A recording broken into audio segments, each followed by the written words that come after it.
Welcome one, welcome all. It's PBE baseball time. No matter where you are, what time zone you're in, it is time for one thing, and that is PBE baseball. I am your host AJ887, and I am joined once again by the wonderful co-host Moosey. Moosey, how are you doing today? It's great to be back, AJ. I had been without internet for over a month. I'm glad to be back. Well, we're glad to have you back on the stream. The last time you and I did the stream, actually, your team won the Miners World Series. Yeah. Yeah, that was a time. It was indeed a time. Take a look at the milestone watch, everyone. We got a few players on their way to career milestones. Ace Carter, Willie Colon, Victor Herrera, Dan Halen, Ace Carter again, and Phil Graves are all really close to hitting those milestones. We're going to go ahead and take a look at the matchups that we got for today as well. Thank you, by the way, to both Moosey, or sorry, not Moosey, Hoppy and MonsterMan993 for subscribing in the Twitch chat. Hype Train is close, so if you want to go ahead and sub, gift, or use bits to start the hype train, please do that. I also apologize if my voice is like a little bit off today. Uh, I am pretty much getting over a cold, um, but I still have a little bit of linger to it. But I am well enough to continue through the sim today. Um, but yeah, this is gonna be a good one. We got some good matchups, Moosey. Rougarous versus Makos, Voyagers versus the Sea Serpents, Aviators versus the Crabs, Supernovas versus the Stars, and the Sloths versus the Vandals. Got Yeah, some. it's looking like a great set of games tonight. Yeah, it's Noah says I'm excited for Quicksim versus Quicksim. Aren't we all? But those are the matchups that we're going to be looking at. I will have I will have that on call if anyone wants to like ask in the chat to see that wonderful graphic again made by the one and only Rabbit Sponge. But in terms of the actual games, we can go ahead and get on into the sim and take a look. This is where we left off last, being May 14th. That being where Rabbit left off on Thursday. Um, and now we are moving on to May 15th. So we're going to go ahead and finish off. Well, we're going to check the minors real quick just to make sure. Yep, we're good. Okay.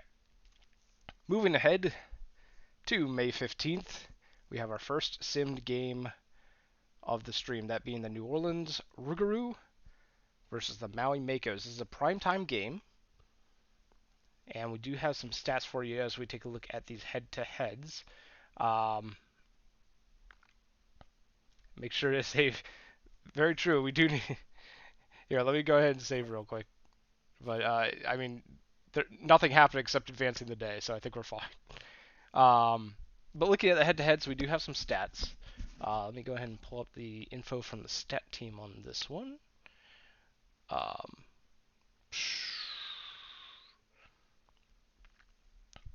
I am losing my mind. Where is it? um, but yeah, looking at these head-to-heads, looks like New Orleans is favored strongly by the sim. Kind of to be expected. Maui Mako's a little bit on the build here. They do have the advantage in the pitching, though. It looks like Nico Baldelli, a little bit better of an overall rating than Tommy Mazeroski. Are you seeing anything here, Moosey, between these two teams that we should be looking at? Well, the Rougarou have been a very recent contender, um, at least from my time uh, in the league. So they're definitely coming out strong. There are a couple young players at the back end of that lineup. Uh, they're going to a pitcher who's kind of stepping up into a bigger role. Tommy Mazeroski was part of my draft class back in season 22. Maui has kind of always been a very young team, constantly retooling, rebuilding, um, trying to get into a contention window. They could push for a little bit of a spoiler here. Uh, since like everybody, a lot of people probably put the Rougarou for their prime time. It's like Maui could come out and spoil. They got the home field advantage. They got one of their best pitchers on the mound. Um, Not a ton of history between these two teams, at least the lineup wise. The only one that really stands out is Nazamid, but that's only a four at bat sample. The rest of them aren't hitting too well. So That's true. Yeah. How many total errors is the prediction? Looks like submissions are just closed. So unfortunately, if you were not able to get your predictions in, you gotta wait till the next game for that. Um, Looking at the stat team numbers, we have a couple of players to keep an eye out for. Ernie Harwell. This could be Maui's catcher's breakout season, hitting 342, 400, and 605 with 4 home runs so far, um, being right there in the lineup hitting cleanup. Ruger's DH Vidal Valors hitting 350, 378, and 725 with 3 home runs in the month of May. And as you can see, is indicated by the hot symbol there with the flame. And then we have Maui reliever Todd Gonzalez having a 1.93 ERA and 18.2 innings pitched across 11 games. They might be showing up a little bit later in the game. In their first 4 games started, New Orleans starter Tommy Mazeroski is 2-1 with a 2.25 ERA in 24 innings pitched. And despite the fact that Nico Baldelli is given the edge in the head-to-heads over Tommy Mazeroski, it does look like Mazeroski's having a much better season to start out with, at least for the first 4 games, keeping that ERA and WHIP fairly low, while the same cannot be said for Nico Baldelli. But maybe that will be turned around once we actually get into game. Um, should we, excuse me, Moosey, do you have a preference on which team you'd like to take at the bat? I will take the Makos. Alrighty, so that means I will be leading us into game with the New Orleans Rougarou starting off at bat as the away team against Maui pitcher Nico Baldelli. Let's get on into it for primetime game number something. I don't know what number primetime it is. I can check on that in a sec. There we go. First pitch of the ball game is going to be laced into uh, the deep infield. Shortstop Peter Dawson Jr. going to take care of it. And a quick ground out by DeStefano Jr.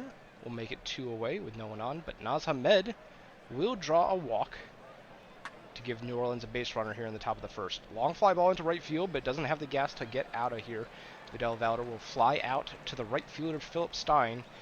And we head to the bottom of the first now with Maui Mako's first shot at it. Got veteran top of the order here. John Camden gonna lace one into the left center gap. Gonna go all the way to the wall. He'll be on with a leadoff double for the Makos. Phil Stein's gonna watch one go by, taking that walk. Peter Dawson Jr. swings real hard into that one, but can't make contact. Goes down on strikes. It'll bring up noted player Ernie Harwell. He's going to ground into a double play. That is unfortunate, having runner in scoring position just destroyed. In the top of the second, we have Io Torrent, who will get on board with a single here. Christopher Brew. Oh, a sliding catch by Philip Stein. That will rob Brew of a hit, and Geronimo will follow up with a fly out to John Camden, who also has a very nice sliding grab. Todd Hafner, though, will go down on strikes and will leave Io Torrent on first base as we head to the bottom of the second. Once Catsup gonna step in here to lead off the second inning, gonna ground one over to the shortstop. That'll bring up third baseman Jay Kane. Swings through one, strike three. That's Mazeroski's second strikeout of the game. That will bring up newly acquired via trade Jarrett Goffard. It's going to ground one over to second base. Good throw there. Will end the inning. Just one hit apiece. We are scoreless going at top of the third. Top of the third is W.R. Wolf, or Werewolf, the second baseman for the Rougarou, who will get a base hit into left field. Makes a wide turn, but thinks better of heading to second. Gustav Beauregard is going to get hit by the pitch the third time this season. That Beauregard will get that free pass to first while sporting a bruise. And that's going to be ruled as an error on Maui first baseman. Beef Johnson, and then Naz Hamed goes deep 393 feet for the Grand Slam. New Orleans are up now 4-0. Vidal Valor is going to get a double all the way into the left field corner. Io Torrent will ground that out to the first baseman, Beef Johnson. Christopher Brew grounds that to the second baseman, over to first for out number 2. And with a runner 90 feet from the plate, Alejandro Geronimo will strike out to end the inning. 8 batters for the Rougarous, 4 of them scoring on the grand slam by Naz Hamed.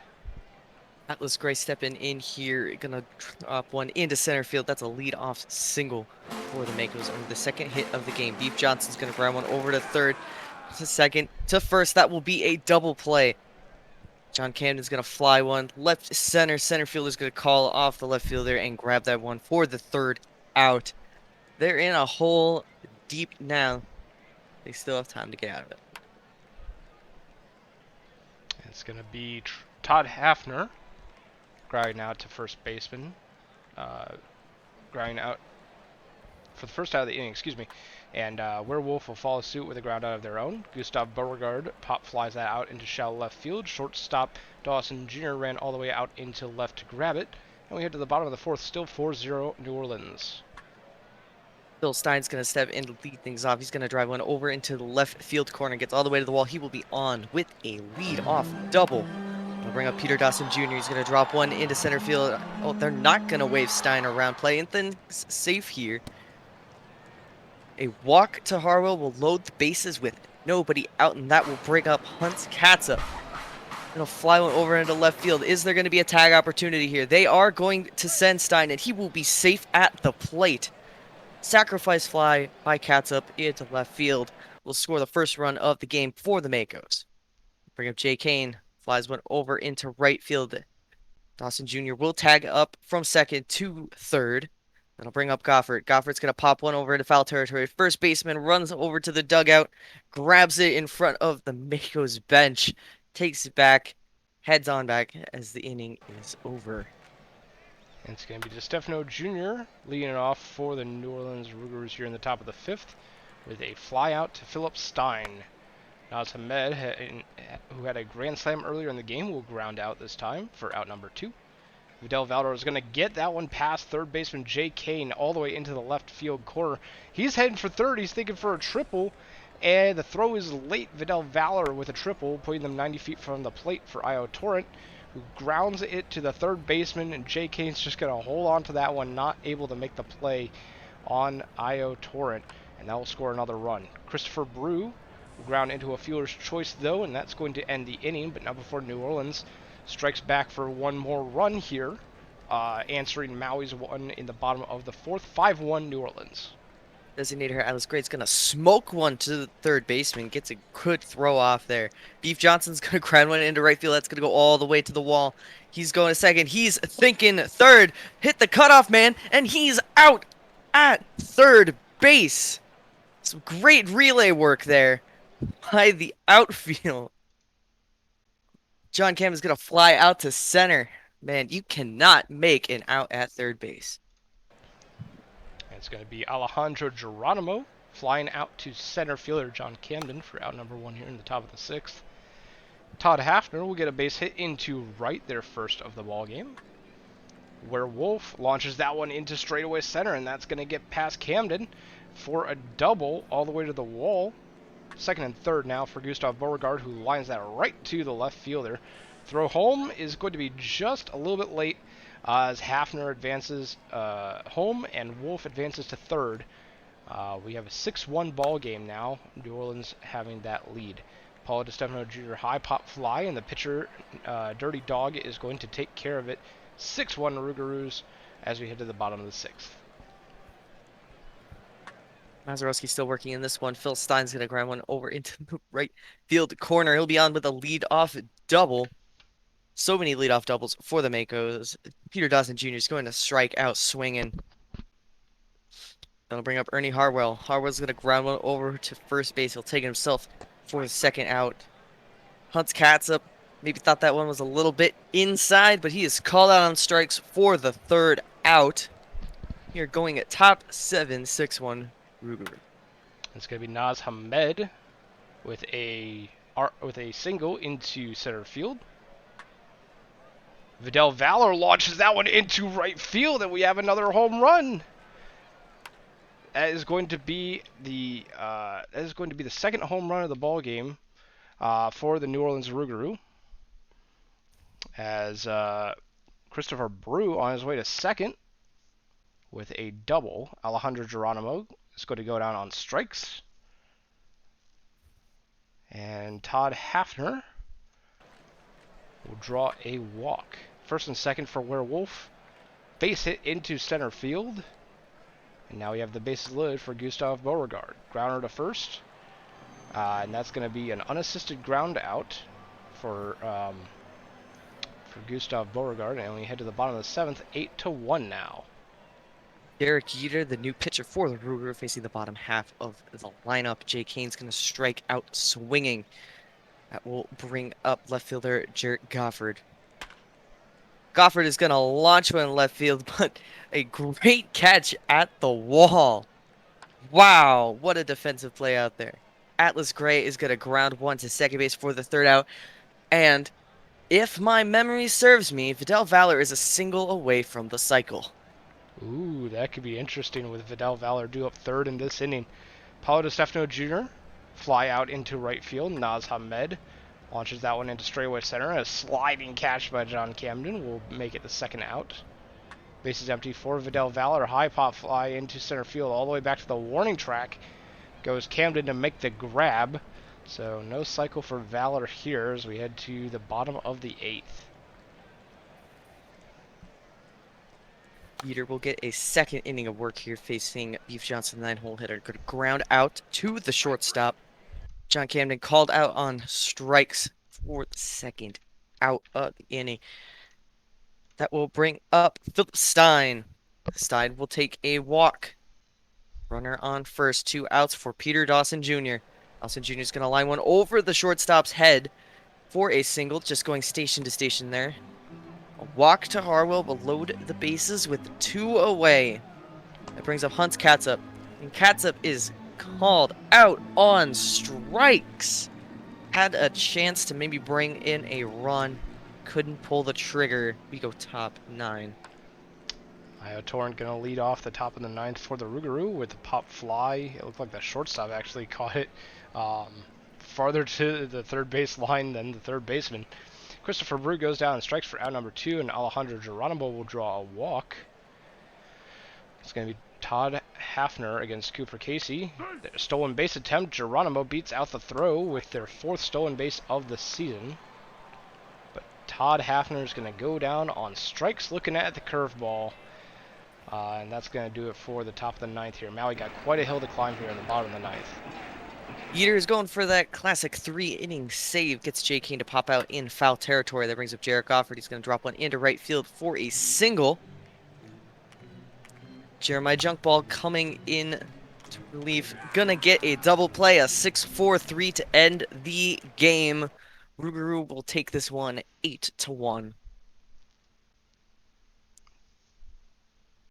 Do you want to go ahead and cover the box score, Moosey? Yeah. A big day at the plate for notable Vidal Valor. One, just a single away from the cycle there, going 3 for 5 with 2 runs and 2 RBIs. Ahmed with that grand slam early in the game picks up 4 RBI. Couple multi-hit games on Maui's side from Stein and Dawson Jr. Down onto the pitching, Mazeroski had a quality start. 6 innings, 1 earned run, 4 strikeouts. Baldelli will take that loss. 4 2/3, 5 runs, 4 earned. No 3 innings save, sad. Naz Ahmed will be your player of the game. As we head around the league, we see the Nashville Stars taking down the Vancouver Vandals in a revenge game from the first game in their series last stream. 11-5 the final. 2 RBIs each for RJ Menard and Zach Lodge. Lodge going 3 for 5.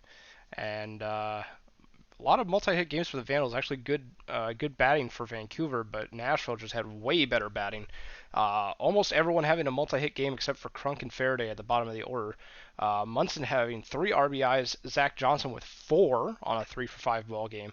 And we talk about people that were a single shy of the cycle. Zach Johnson on the same day as Vidal Valor. So close for both of these players. Giovanni Sanchez gets the win for Nashville, going 6.1 innings. Giuseppe Tosin takes their third loss in a rocky start. And Zach Johnson will be your player of the game with those 3 hits.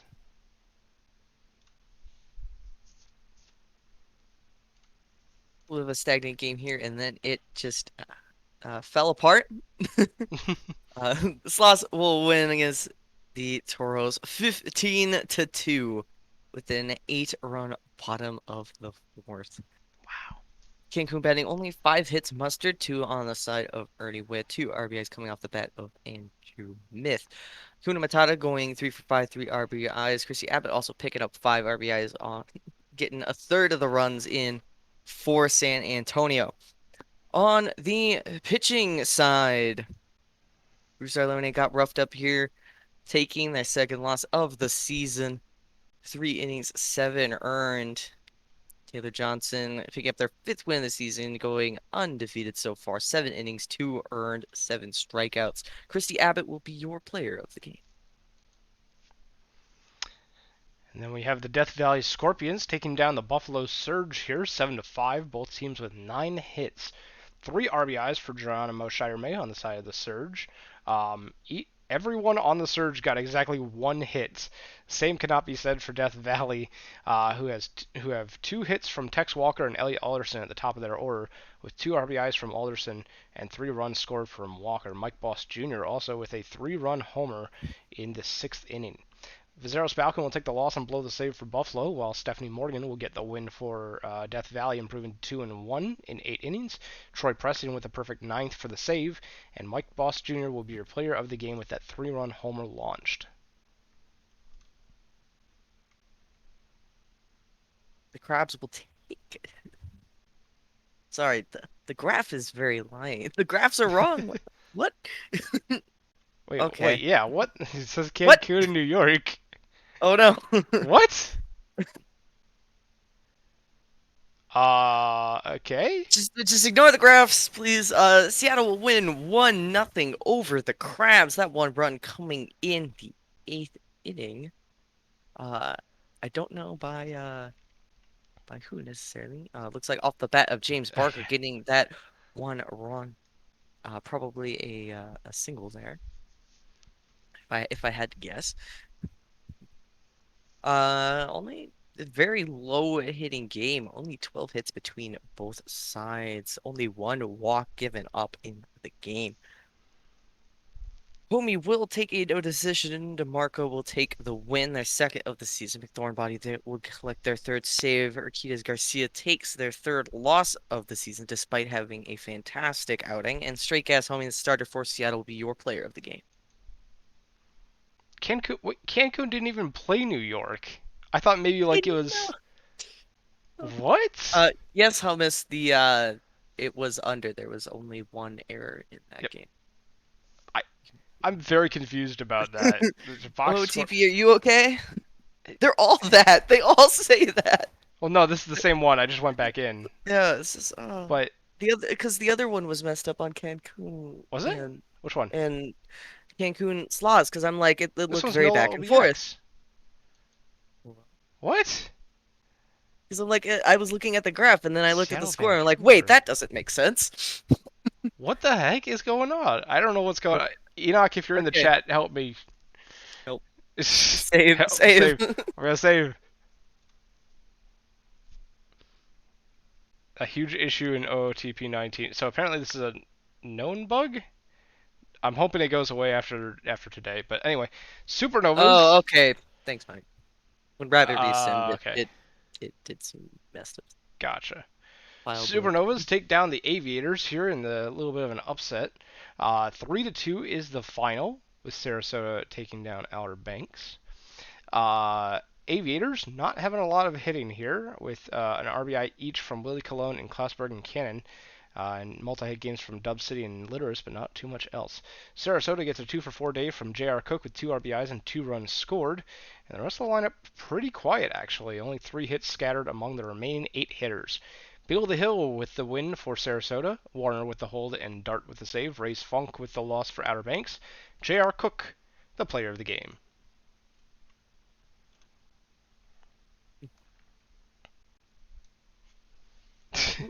The Apex get shut out here by the Voyagers, going down 8-0 in the contest.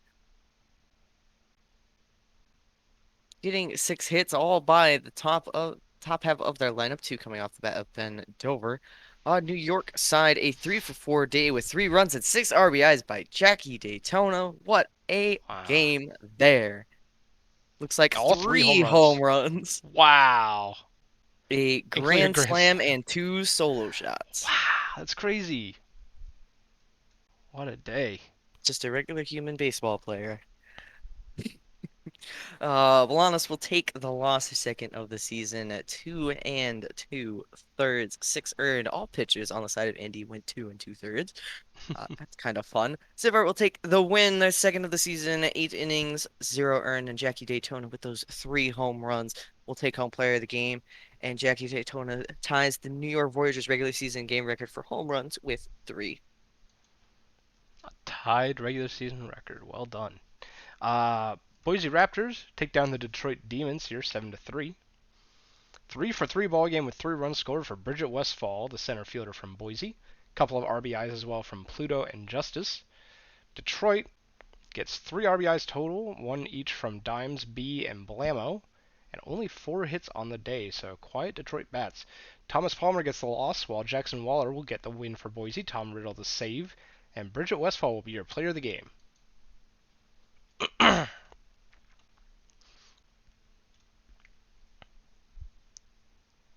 Minor leagues. The Woo. Lemurs will defeat the Flamingos 3-2. Despite getting out hit here. Um, Good day at the plate by Bufflin, 2 for 4 with 2 RBIs, scoring those 2 runs for Florida. On Louisville, a 3 for 3 day with a run, RBI, and a walk by Lump O'Sullivan. On the pitching side, Len Kagamine going to take their 3rd loss of the season, despite only giving up 1 earned run. Uh, Louisville Schramm will take a no decision. Krat with the win, Scott with the hold, and another Krat with the save. And Lump O'Sullivan will be your player of the game. We have Martin Krat and we have Chris Krat.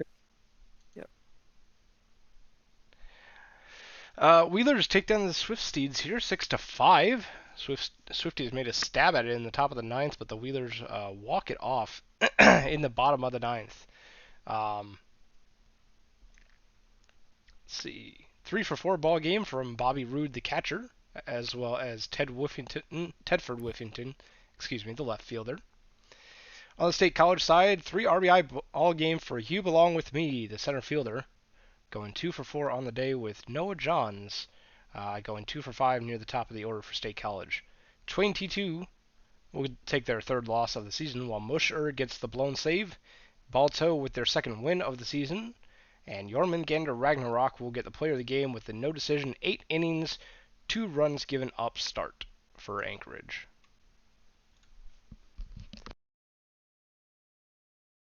Firehawks playing a back and forth contest here with the Armadillos. Just didn't have enough time to bring it back. Only 4 hits for Amarillo, 2 coming off the bat. Angelo Hawkins, a 2 for 4 day with 2 runs and 3 RBIs by the Cheese. On the side of California, Marley Fank will take the loss, 6 innings, 4 earned runs. Lizzie Mitchell will take the win, their 3rd of the season, 7 innings, 2 earned. And Branson with the save, their 3rd of the season, 2 scoreless innings for them. And Lizzie Mitchell will be your player of the game. And Chris Move was ejected in the 6th inning for arguing a strike call. That's replaced by Mike Love, the DH. Lizzie Mitchell, the win and the player of the game there. Number 1 overall pick in the season 28 minors draft. So That already is off to a true. great start, Lizzie Mitchell. Chicago Kingpins will take down the Dallas Dynamos here 8-4. 2-for-4 ball game with 3 RBIs and 3 runs scored by Hayden Andrews. Great day for the third baseman from Chicago. And a couple of RBIs each for Applegate and drop table players. Dallas will get a 3-for-4 ball game with 2 RBIs from Ryan Cacao and a 2-for-4 ball game from Clifford Wilson, the center fielder. Jenkins Miller takes their second loss of the season for the Dynamos. Sportsboy 57 with their first win. And Lil Smoothie Vert gets the save with 2 shutout innings of relief. Ryan Cacao is your player of the game. Final game of the day. Huge day for Murphy. Hepcats will win 7-0 over Brew City. Kent, as mentioned, Kent Murphy, the third, going 3-for-4, 2 runs, 3 RBI. On the side of Brew City, 3-for-4 day by Aldridge, but no runs could get across despite getting a fair number of players on. Keed will take the win, their third of the season. Wolfling with the save. Goozer will take the loss. Kent Murphy, the third, will be your player of the game. And that'll do it for May 15th. I'm going to go ahead and finish off today and save the game. For May 16th, which is a quick sim, if I'm not mistaken. Let me just double check that. I'm back to the matchups real quick. And yep, it's going to be a quick sim for May 16th. So we'll go ahead and... Is it raining? Hold on. I think it's raining by me. It is. It was a beautiful day this morning, and then all of a sudden it just starts raining. Save. Save. Yeah. All right, we're going to autoplay all the games today. It's a quick sim, and we will start off with the New York Voyagers taking down the Seattle Sea Serpents. 6-1 is the final, with the Voyagers coming out with the W. 2-for-3 for third good Sassafras the third with an RBI and a run. And not much else going on for Seattle in terms of batting. New York gets 2 RBIs from Kirk Swerve and 2 hit ball games from Slim, Daytona, and We Dem Boys. Whole Horse gets their third win, improving to 3-0 with a stellar start, 8.1 innings, giving up only 1 run. Danny Sullivan takes their 5th loss on the season for Seattle, and Whole Horse will be your player of the game.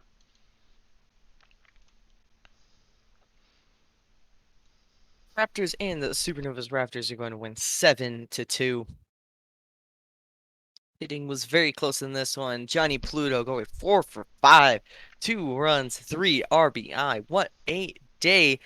Everybody but Radiance Ham got a hit on the side of Boise. On the side of Sarasota, a 3-for-4 day by 9-hole hitter and recent retiree Will Fisher, picking up an RBI as well.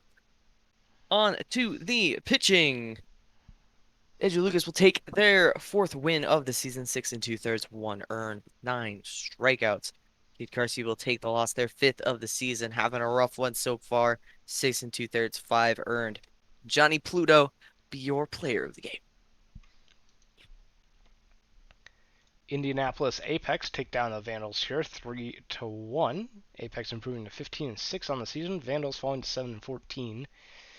2 RBIs for Zach Mouse on a 1-for-3 day, and Dustin Parmley goes 2-for-3. Vancouver gets 2 hits from R.J. Menard and a hit apiece from Doctor and O'Houlihan. An RBI for Dupp, but not much else. Digger Jr. Digger Jr. gets their 3rd loss of the season. My brain's melting today. Dogwood Maple gets their 3rd win, improving to 3-2 on the season with 6 innings of 1-run ball. Doug Dangley with the hold and Itchy Nose with the save, their 2nd of the season. Dogwood Maple will be your player of the game.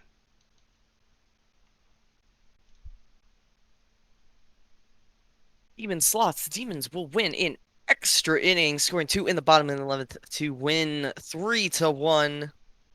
I assume via a home run of some sort. Yes, a home run by Haywood Dinkle, going 1-for-4 with a run and 2 RBIs, winning the game for the team. Only 7 hits, 11 innings for both teams.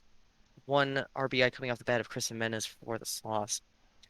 For the pitching, Molly Mitchell had a great day. 8 2/3, 1 earned, 8 strikeouts. We'll get the no decision this one. Duckworth Lewis with the blown save. Bingo Hammersmith with the win. Their 2nd of the season. And Glenn Davies will take the loss, giving up that home run in extras. Molly Mitchell, the starter for Detroit, will be your player of the game. Then we have the Nashville Stars taking down the Maui Makos here, 15-4. Big outscoring by Nashville here. 5 RBIs on a 4-for-6 ball game for Cade Munson, who also scores twice. And both Jebediah Crunk and Kay Faraday will get 4 RBIs at the bottom of the Nashville order. So great run production, especially from those three batters for the Stars.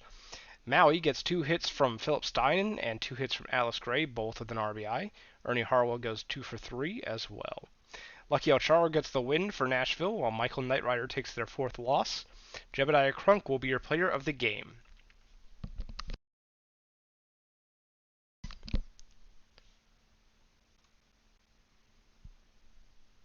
Surge Toros. Surge will win 5-4 in extra innings. A 4-for-6 day by Wendell Meredith in that leadoff spot, getting 2 runs. A 3-for-4 day by Shiderme as well. On Cancun, a couple multi-hit days, 2 RBIs coming off of the bat of Ace Carter, going 2-for-5. On the pitching side, both starters taking no decisions in this one, both giving up 4 earned runs. Inker Bell will take the win, their 3rd of the season, going 2 2/3 into extras. Finn Schultz will take the loss, giving up that game-winning hit in the top of the 10th. Wendell Meredith for the Surge will be your player of the game. Then we have the New Orleans Rougarou taking down the Providence Crabs here. 7-4 is the final. Rougarou have 2 hits each from Hamed, Brew, and Hafner. Hafner with a 4 RBI ball game, a 3-run homer being part of that. Providence gets a 2-for-4 ball game with an RBI from Bergamot Lemon at the top of the order, and 2 RBIs from Will Love. Ivy Leaf takes their 3rd loss of the season, while Aiden McDougall gets their 3rd win. Luke Wright will get their 2nd hold, Pleasance with their 2nd save, and Todd Hafner with those 4 RBIs will be your player of the game. BX and Scorpions. Very late game heroics here by the Aviators, wins the game 3-1. Bunch of multi-hit games. Everybody on the side of Outer Banks that got a hit got 2 of them. It was a 2-for-1 deal. On the side of Death Valley, Mike Boss Jr. getting 2 hits and an RBI. Trevor Duncan, Devon New York also going 2-for-2. Pitching side, both starters having some quality starts, getting the no decisions. Clay McDonald with the win, their 2nd of the season, 2 1/3 scoreless in all 2 1/3 perfect innings. Ice Johnson with the loss, giving up 2 runs to seal the deal. Walker Cato, the starter for Outer Banks, will be your player of the game. We'll head down to the minors to see that there are actually no minors games scheduled for today. Hummus gave me a oh crap, hold on. I'm just gonna do that real quick. All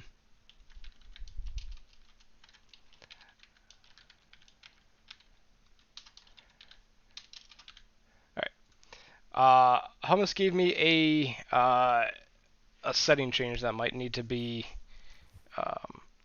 done to try and fix the graphs. Let's see. Okay, global settings. Generate WPA graphs for none. There we go. Alright, so we're going to run with no graphs for a sim day and then try and set it back at the beginning of the next day, which will hopefully, maybe, bring the graphs back correctly. So we're going to finish off today and save the game. So after this sim day, we will turn the graphs back on and see if maybe they're fixed. Rigging time. All right, so the matchup for today, I go back to the matchups to check it out. Voyagers versus the Sea Serpents. So it's the first game on here, right here. New York versus Seattle. Let's take a look at the what the stat team has for us today in terms of this game. And while we're doing that, there should be let's see, prediction says over under 18.5 hits. So if whoever's running the predictions wouldn't mind throwing that prediction in there, that would be much appreciated. uh, 18.5 hits. Looking at these head-to-heads, we have some notes that the Voyagers went 4-0 against the Sea Serpents last season before losing veterans Kevin Choate and Kevin Hunter to retirement and Cantaloupe Crocodile to free agency. After a uh, after a franchise high 74 wins last year, they're on pace for only 51 now. Seattle allowed 5.9 runs per game last season before making two free agency pitcher acquisitions, one being Cantaloupe Crocodile and the other being Perry Hodder. They now allow zero point 0.3 fewer runs per game, which is unfortunately last in the conference. But fortunately, they have managed 26 home runs, third most in the conference so far, keeping them competitive.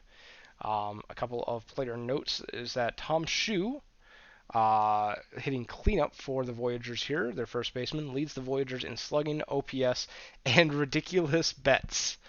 Um, Adnan Malat leads the conference in RBIs, despite Seattle being a low-scoring team and only hitting 257, so that should hold up.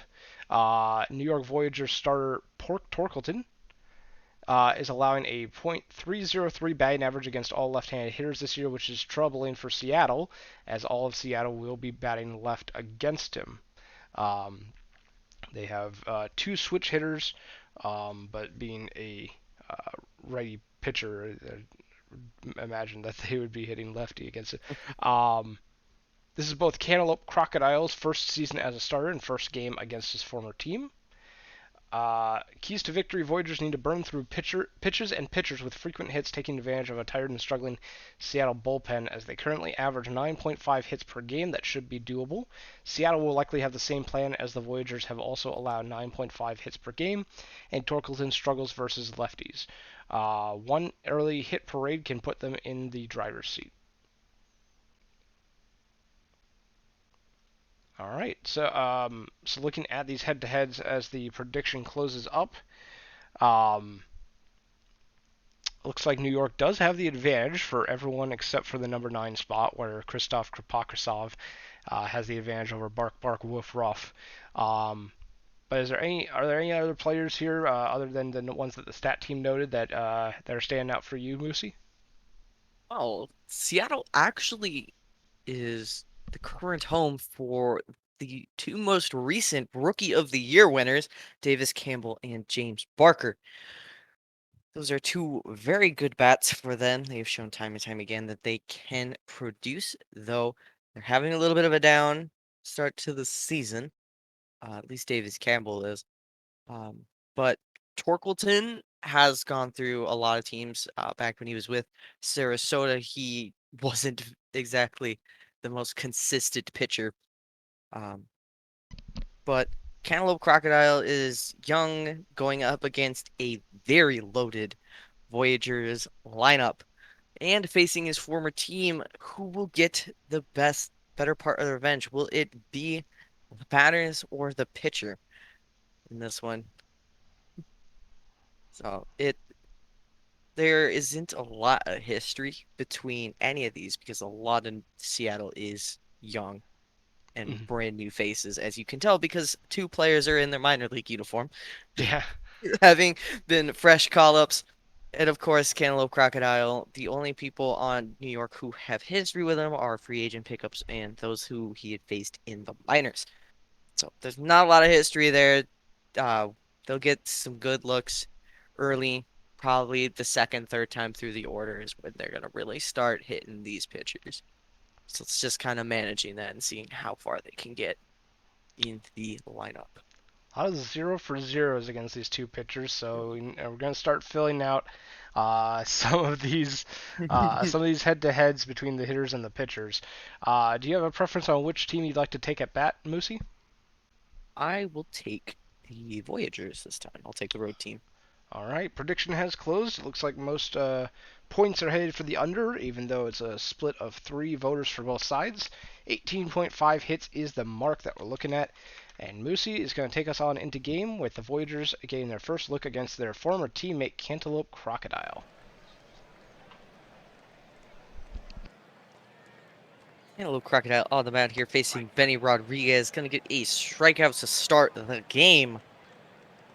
That'll bring up veteran catcher Barbados Slim. He's going to pop one into shallow center field. Drops between the shortstop and the center fielder there for a single. Bring up Kirk Swerve. He's going to swing through one. That is strike 3. Take the long walk to the dugout. Tom Shue going to hit one hard right up the middle. They are going to send Slim to third, and he is out by a mile. The ball was in the third baseman's glove by the time Slim rounded the base. Manager's going to have some words for him. Yeah, no kidding. Santana Cruz going to line out right to the shortstop Pretzelman. Davis Campbell going down on strikes. So very quick 2 outs dealt by Pork Torkelton to the Seattle lineup. Anita Fartinghouse, the DH, stands in with 2 away and the bases empty. And we'll get the Seattle Sea Serpents on the board with their first hit of the ball game. Fartinghouse off for second. Safe at second is Anita Fartinghouse. The throw a bit too late. Adam Malott will draw a walk, and now you have first and second. First Los Seco grounds that to the second baseman over to first for out number 3. So after 2 quick outs, the Seattle Sea Serpents threaten, but can't get anyone across. We head to the top of the second. Still no score here in Seattle. Middle of the lineup here as Rusty Coons will step in. Gonna get one into the left center field gap, going to the wall. He'll be on with a leadoff double. That'll bring up Jackie Daytona. Not going to take any chances here. Going to get that walk. Wiener Boy is going to sky one into center field. Center fielder makes the catch. Coons will move from second to third on the tag. Peter Pretzelman will drop one into left field. That will score Coons from third with a single.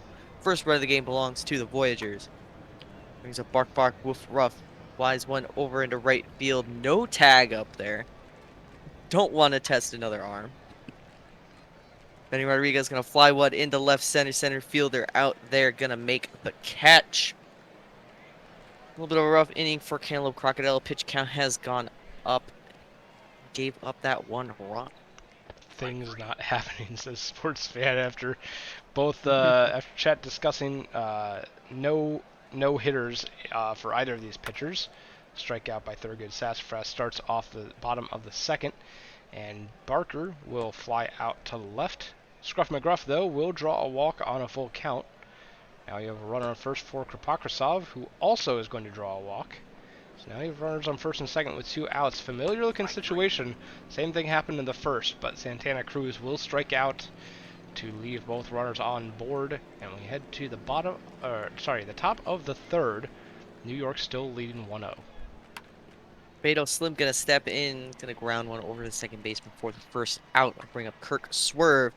He's gonna get one between the legs of the first baseman over into right field. He'll get himself a single. Brings up Tom Shue. He's gonna drop one right in front of the left fielder for a single. Just going station to station is the runners.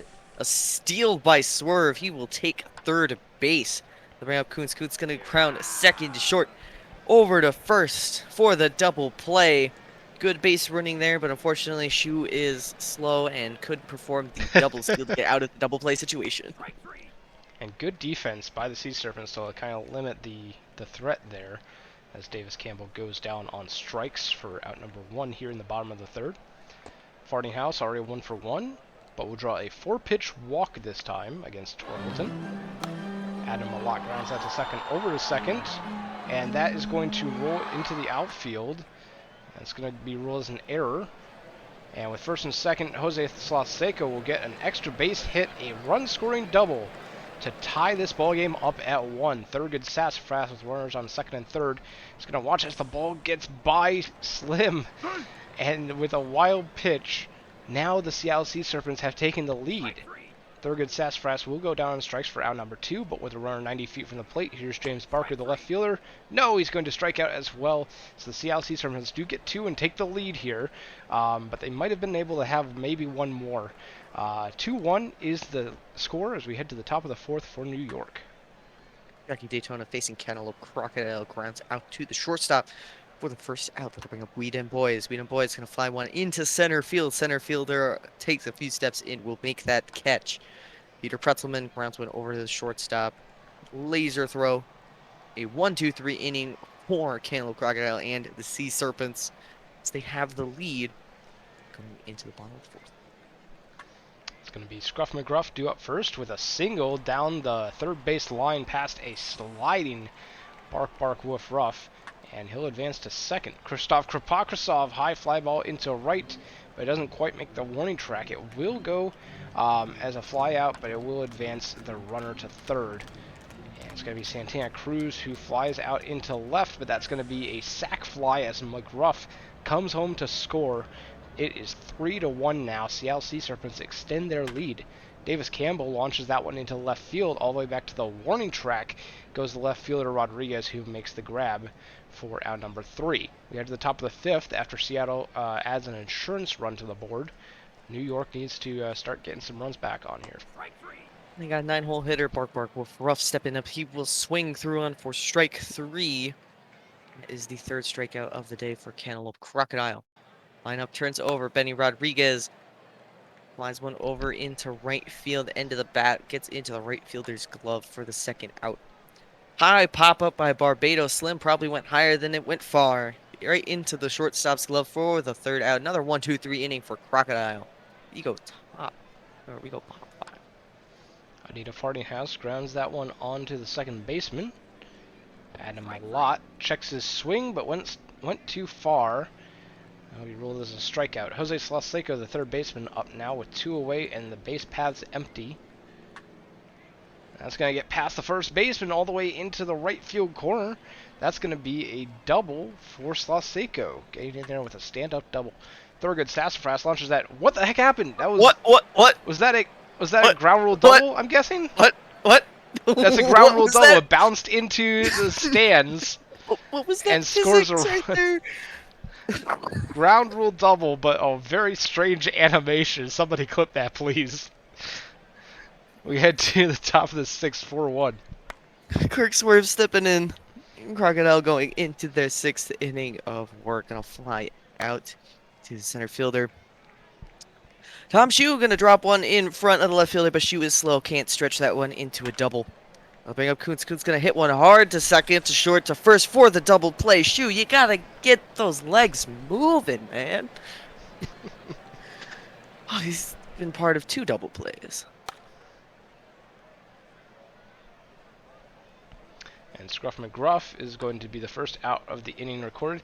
Kropotkrasov pop fly out to the third baseman for out number 2. Santana Cruz grounds it to first, and a quick 1-2-3 inning for Pork Torkelson. We head back to the top of the innings, with New York looking to get some runs on the board. They're down 3. Top 7, Jackie Daytona will ground it to the first baseman, who doesn't even have to move. He's right on top of the bag. Weedon Boys can ground one up the middle for a single.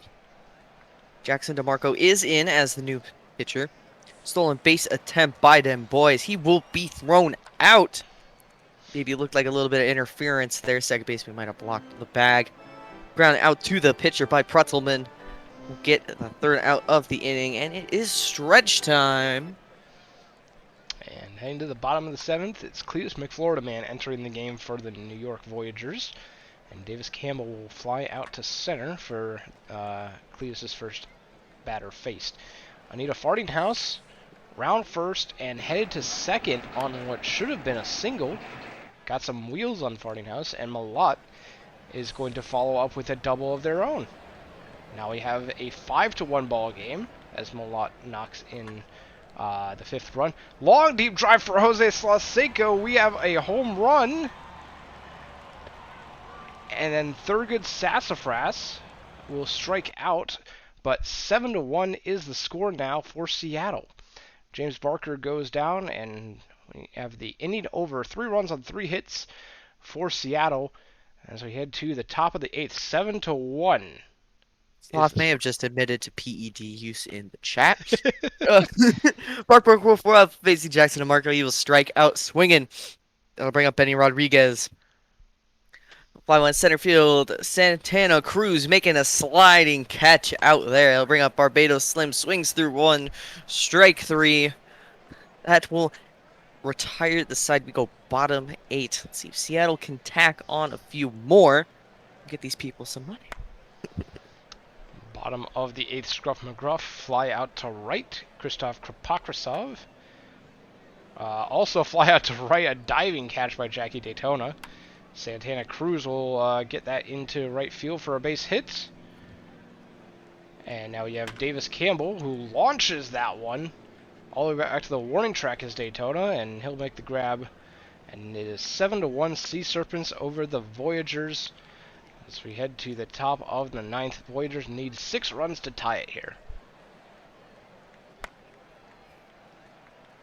Weak hit ball to the shortstop by Kirk Swerve. Good throw there. It was close play. Tom Shue is going to watch one go by for a strikeout. Last chance is Russie Kuntz. Latavius Jackson will be the pitcher. Kuntz will take a walk. I'll bring up Jackie Daytona. Daytona's going to hit one high into center field. Cruz ranges over. Will make the catch. Seattle will win 7-1 over the Voyagers. And the payout goes to the unders.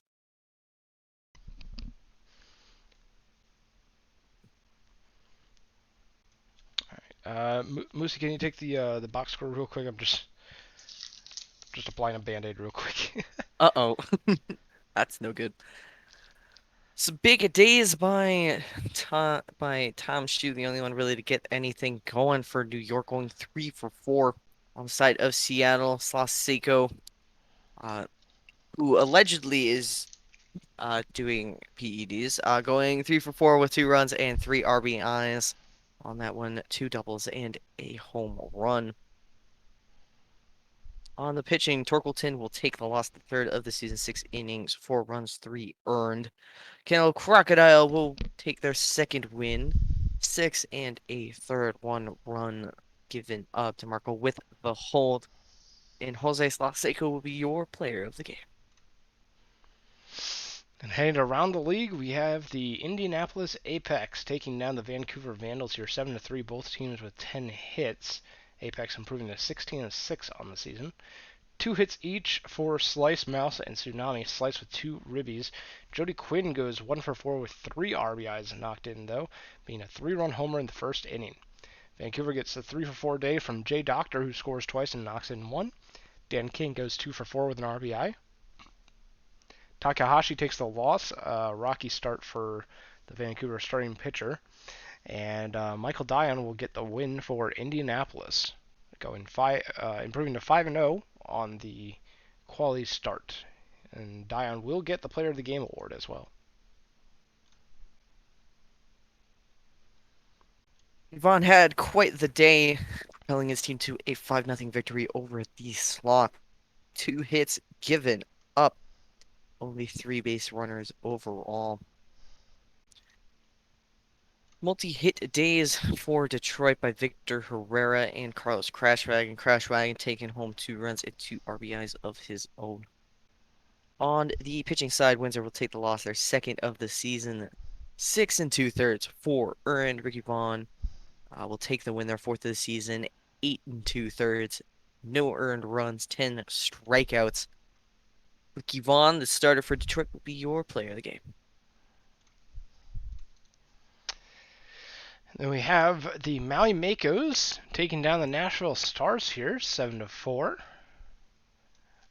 2 for 5 ball game, with 2 RBIs for Brandon Fry.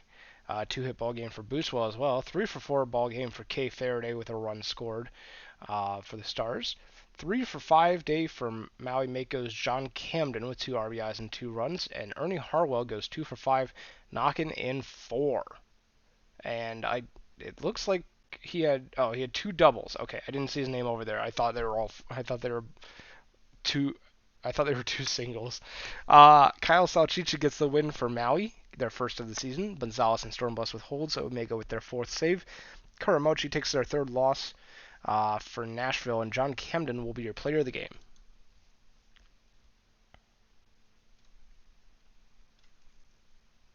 Surge and Toros. Toros going to win 7-1 in this one, despite the hits being pretty close. Wendell Meredith continues their torrid streak at the leadoff position, 2 hits and a run scored. On Cancun's side, multi-hit days for Rogers and Carter, both getting multi-RBIs and multi-runs. Down to the pitching. Havoc will take the third loss of the season, 5 1/3, 3 earned runs. Each of the bullpen arms here going 1 1/3, giving up 2 each. Getty will take their first win of the season, 8 2/3, 1 earned. Getty will be your player of the game. Then we have the New Orleans Rougarou taking down the Providence Crabs here. 9-6 is the final. Two hit ball games for Hamed, Torrent, and Geronimo on the side of New Orleans, with a 3 for 5 ball game for Hafner and 3 RBIs for Werewolf. Providence goes 3 for 5 with 2 RBIs, that being from Luka Dordovic, and 2 hit ball games from Crucis Love and Lemon. Evans takes the loss while Nakamura gets the win. Right the hold. And Hiro Nakamura will be your player of the game. 6 innings, only 2 earned runs given up on 8 hits and no walks. OBX will rock the Scorpions 12-2. Huge day at the plate by Klaus Bergencannon, 2 for 3 with 2 runs and 5 RBIs. On the side of Death Valley, best day belongs to Mike Boss Jr., going 1 for 3 with a run and 2 RBIs. Another home run for him. Beaumont will take the win, their second of the season, 8 1/3, 2 earned. Ruby Farnworth will take the loss, their third of the season, only going 2 2/3, 7 earned runs. Klaus Bergencannon will be your player of the game. And then the last majors game for May 17th is going to be the Boise Raptors taking down the Sarasota Supernovas. 8-6 the final. 3 hit ball games each for Joe Burrow and Ian Bogescu. Bogescu having 4 RBIs. Great day for the Sarasota right fielder. On the side of the Raptors, we have 2 RBIs each from Beecham and Justice, and a 3 hit ball game for Westfall. Zielman gets the win, going 6 innings, giving up only 1 earned run. Matty Paul with the 3 inning save. Lefty Bones takes their fourth loss for Sarasota, while Ian Bogescu will get the player of the game in the losing effort for the Supernovas.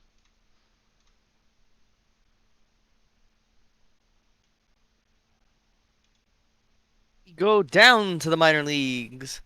A shutout by the State College Swifties, winning 8-0 over the California Firehawks. Only 6 hits mustered by California, 3 coming from the bat of Kevin Dotson. State College, fantastic day at the plate by Eshelman and Noah Johns, both going 3 for 4. Oil Can Boy Jr. will take the loss, their second of the season, 2 2/3, 6 earned. CJ Brandonson with their second win of the season, 6 1/3, no earned runs, and Noah Johns will be your player of the game. Louisville Lemurs take down the Kansas City Hepcats here, 11-9.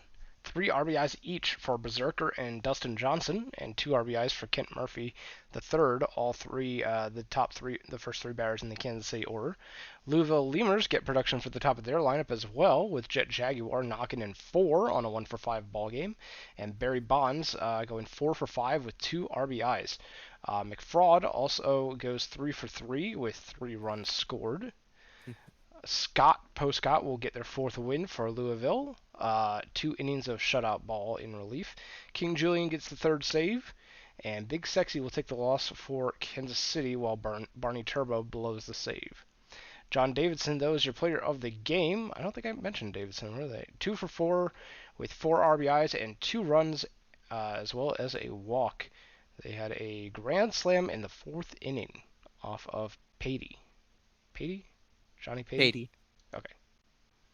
Wasn't sure on the pronunciation on that one. My boy Patey. Bears will win 6-3 over the Dynamos, doubling their hits. Bruce City. Hits across the board, total team effort here. Though Croc's out, and Aldridge will pick up 3 RBIs, knocking in all the runs for Bruce City. Ryan Cacao will go 3 for 4 with an RBI. Second position in the lineup, the designated hitter. On to the pitching. Both starters will take no decisions in this one, both going 5 1/3 innings pitch. Delta with the blown save, Red with the loss, their first of the season. Young with the win, Acha with the save, their fourth of the season. Carmichael redacted the starter for Dallas, will be your player of the game. And then we have the Chicago Kingpins taking down the Anchorage Wheelers here. 8-2 is the final. On the side of Anchorage, the only two RBIs came from Jose 43 Sr. and Max Bennington, one apiece. On the side of Chicago, we have a 3 RBI ball game for Chase Strongarm, the first baseman, going 2 for 4. Cameron Grimes will get their third win of the season, improving to 3-0 for Chicago, while Athena Aria will take their first loss for Anchorage, falling to 3-1. And Chase Strongarm will be your player of the game for this one. Close one here as Florida will meet a defeat by the Dillos 4-3. Did you say yeet a defeat? I said meet defeat. Okay. I'm sorry. Only 4 hits on the side of Florida, but they do end up getting 3 runs out of it. 2 of those runs coming off a bat at Keegan Halverson home run.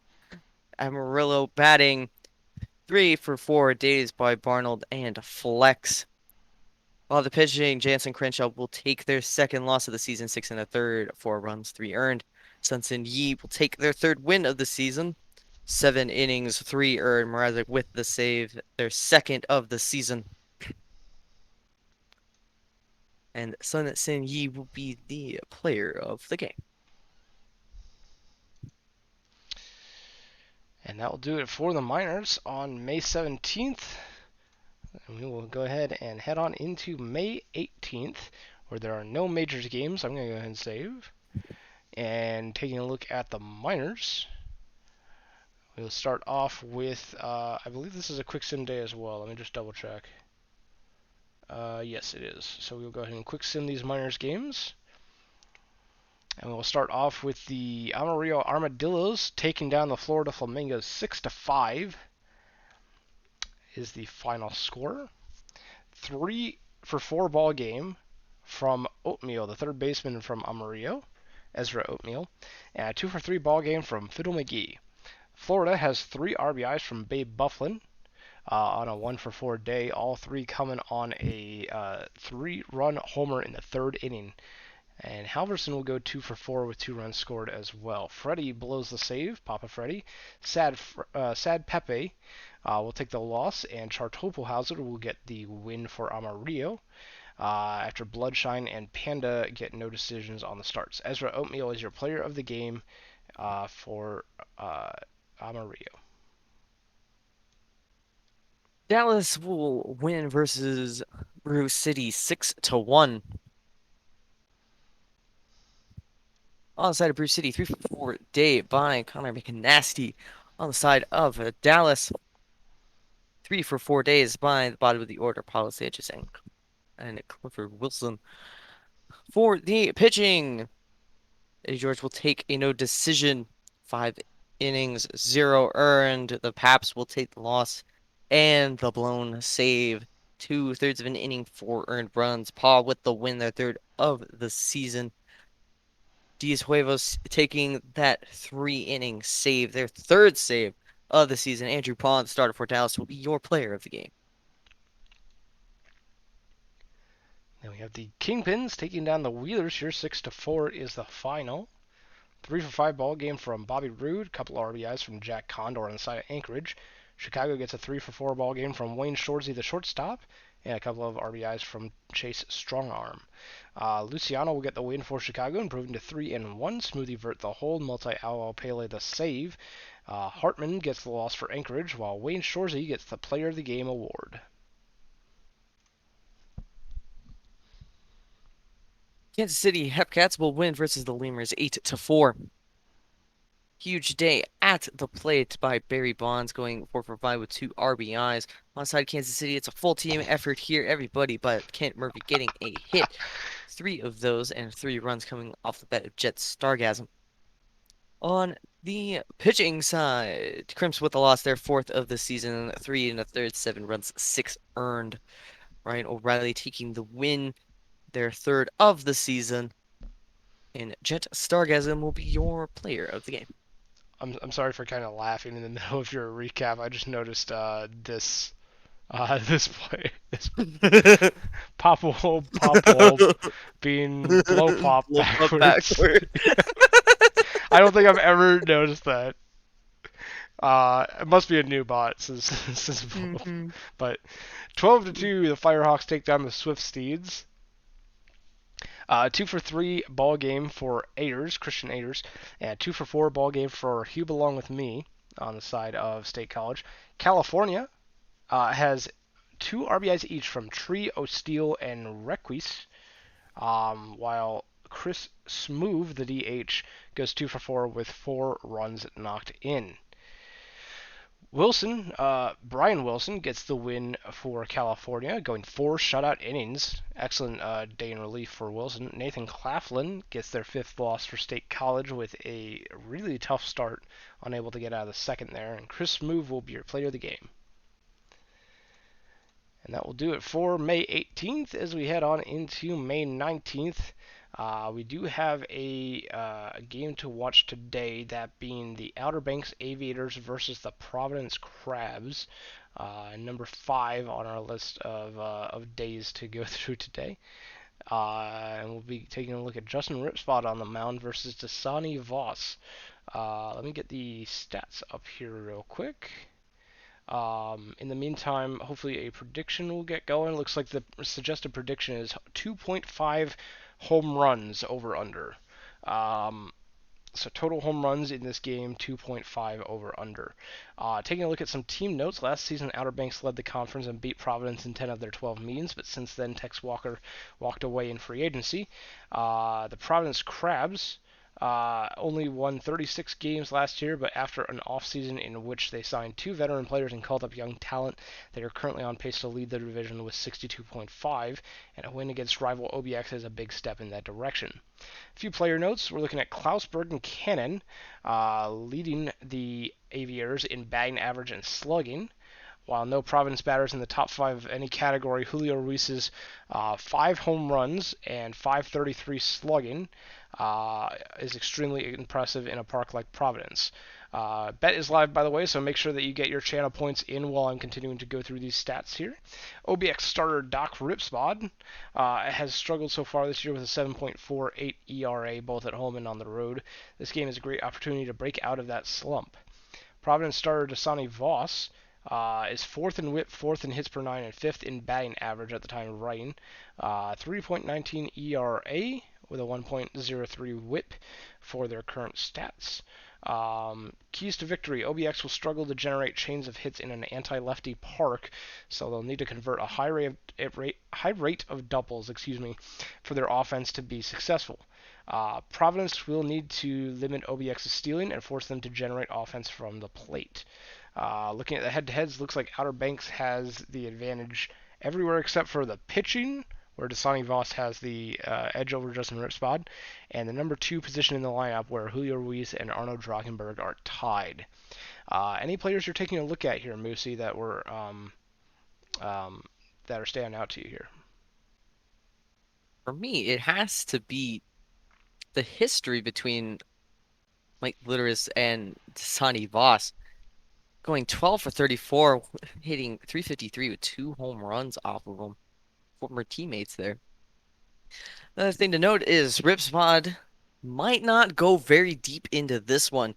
High ERA, high whip, but a high K per nine, meaning he's probably putting out a lot of pitches. Might not make it even through the 5th inning, depending on how roughed up he could get by some of these bats. Uh, and their bullpen isn't too spectacular, minus Domingo Pozo, doing very well this season. Overall, OBX has hit Voss real hard, minus Stretch McGibbon, who is hitting very far under the Mendoza line against Voss. A lot of young names coming off of the side of Providence. Will Love, Dordovic, Slokening, and Olsen. They have a chance to keep building off of this season. Mhm. Some of them are doing fairly well. They're definitely going up a pitcher that they can rough up a bit. So Very true. And we talked about how OBX in an anti-lefty park may struggle a little bit here, but some of these OBX bats against Voss in particular, they've had a lot of play against Voss, and a lot of them are hitting really well, specifically the 2 through 6 batters in the lineup. So those will be some hitters to watch to see if they can counter Voss in a park that's maybe not all that much in their favor. Prediction has finished. It looks like for the who will win prediction, looks like most people are saying OBX. They're agreeing with the Sims head-to-head predictions here. 6 people versus 4 for the Crabs. Yeah, pretty close to accurate percentages, I guess. 6 out of 10 people voting for OBX, and about 60% of the votes going that way. So, do you have a preference, Moosey, on which team you want to take at the bat? I will take my former team, the Providence Crabs. Alrighty, that means I'm going to lead us off into game with the Outer Banks Aviator bats against starting pitcher for the Providence Crabs, Dasani Voss. Here we go. We are underway with Dasani Voss's first pitch against Dub City. Dub City will fly out to the right fielder, Dordovic. Arnold Drockenberg launches that one down the line in left, and that is going to be an extra base hit, a double for Drockenberg, their 10th of the season. Willie Colon is going to watch it as Drockenberg takes off for third and gets gunned down by a cardboard cutout of Derek Jeter. Willie Colon launches that one into right field. That one is gone, 388 feet on the how far did it fly, number 5 on the season for Willie Colon. Klausberg and Cannon is going to ground out to the pitcher, and that is going to be the third out of the inning, but OBX takes an early lead on the solo shot by Willie Colon. Bergamo Lemon going to start things off with a strikeout against Justin Ripspod. That'll bring up Julio Ruiz, going through a little bit of a slump here. Going to hit one over to the third baseman. Good throw, gets him out by a step. Cruz is going to ground one over it to the second baseman. Throw out at first for the third out of the inning. We'll go top 2. Elias Riverboat, the shortstop, is going to lead us off with a fly ball right to the left fielder, Julio Ruiz. Litteris goes down on strikes. DH swinging on the full count pitch and missing. Dan Halen, the catcher, coming up here against Dasani Voss. And Halen's going to ground that one to the shortstop for out number 3. And to the bottom of the second, still 1-0. Aviators lead over the Providence Crabs. Will Love will step in, gonna hit one hard past the glove of the shortstop. Will get on with a leadoff. That'll bring up Dordevic. He will drop one in front of the left fielder, going station to station. Here, 2 singles leading off the inning. Chipper Slokening gonna ground second to short to first for a double play. Philly fans gonna ground one right back to the mound. Throw over to first, runner on third. Can't score off of that. 3 outs here, but Providence does get hits on the board. It's going to be Stretch McGibbon, new arrival for the Outer Banks Aviators, drawing a walk here. Tyler Swift will follow suit with a walk of their own.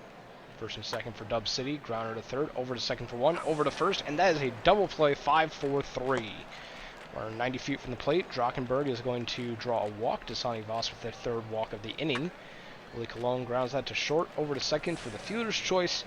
So the Aviators get 3 base runners in the inning, but don't score any of them. Score remains 1-0 Aviators as we head to the bottom of the third. You have a cardboard cutout of Derek Jeter stepping in. He will fly out to center field. Bring up Jimmy Olsen, who will strike out swinging against Ripspod, who is making me eat my words a little bit here. Being pretty efficient so far. Gets another strikeout out of Lemon, his 3rd strikeout of the day. Providence still held scoreless. Sonny Voss comes back out to the mound and immediately gets Bergen Cannon to ground out to second base. Linus Riverboat flies out into right field. And it's going to be Litteris who launches that one into right. That one's going to one-hop off the wall, and that's going to be a extra base hit. He's heading for third, and he will get there. Great base running by Litteris, the DH, to make it all the way to third base on that one. Dan Halen launches that one into right center all the way back to the wall. That's an extra base hit and an RBI. Dan Halen with the double. Stretch McGibbon grounds out to short and over to first for out number 3. OBX attacks on an insurance run here, 2-0 as we head to the bottom of the fourth. Bringing up Ruiz, he'll hit a hard ball over to third. Good throw there, will secure that first out. Another hard hit ball this time to the shortstop for the second out. Bring up Will Love, grounds one over to third.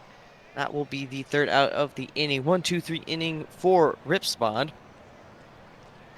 Providence needs to get some base runners if they want to get back into this one. Top of the fifth, bottom of the order. Tyler Swift going to go down on strikes. Now we have the top of the order coming up with Dub City, the third baseman. Bases empty, one away. Here's the pitch.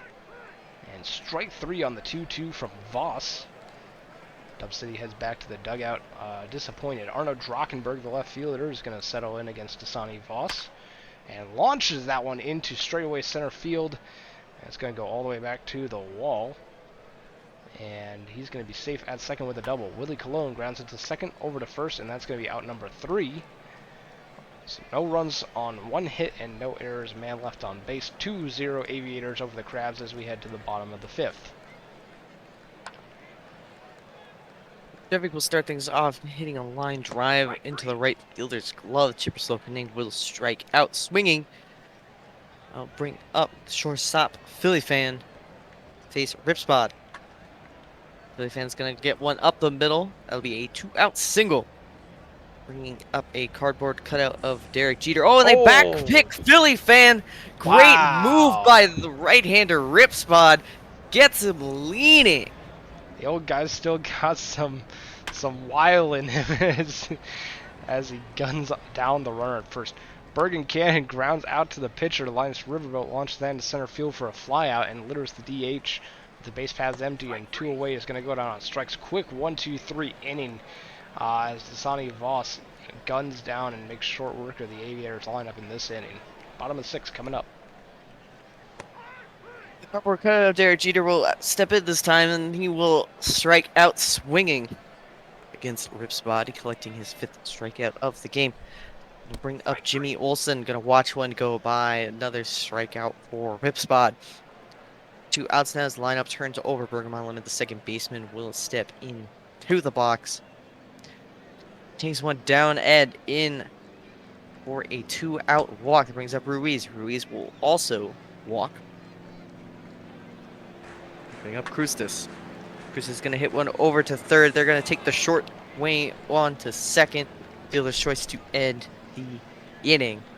Getting runners on, just can't get them far enough around the bases. Good play by OBX defense there. Dasani Voss back on the mound and makes quick work of Dan Halen, striking him out on the full count. Stretch McGibbon, second baseman, against new pitcher Rin Kagamine, will also go down on strikes. We have 2 strikeouts in the inning by 2 different pitchers. It's going to be Tyler Swift, the center fielder, up against Kagamine, and that is going to be the 3rd strikeout of the inning. Not quite striking out the side since Voss got the first one, but Kagamine making short work. Ripspod staying in this one. On the ball, Will Love gets it between the first baseman and the second baseman behind the first base bag. Dordevic hit one into left field. Suddenly there are 2 runners on with nobody out.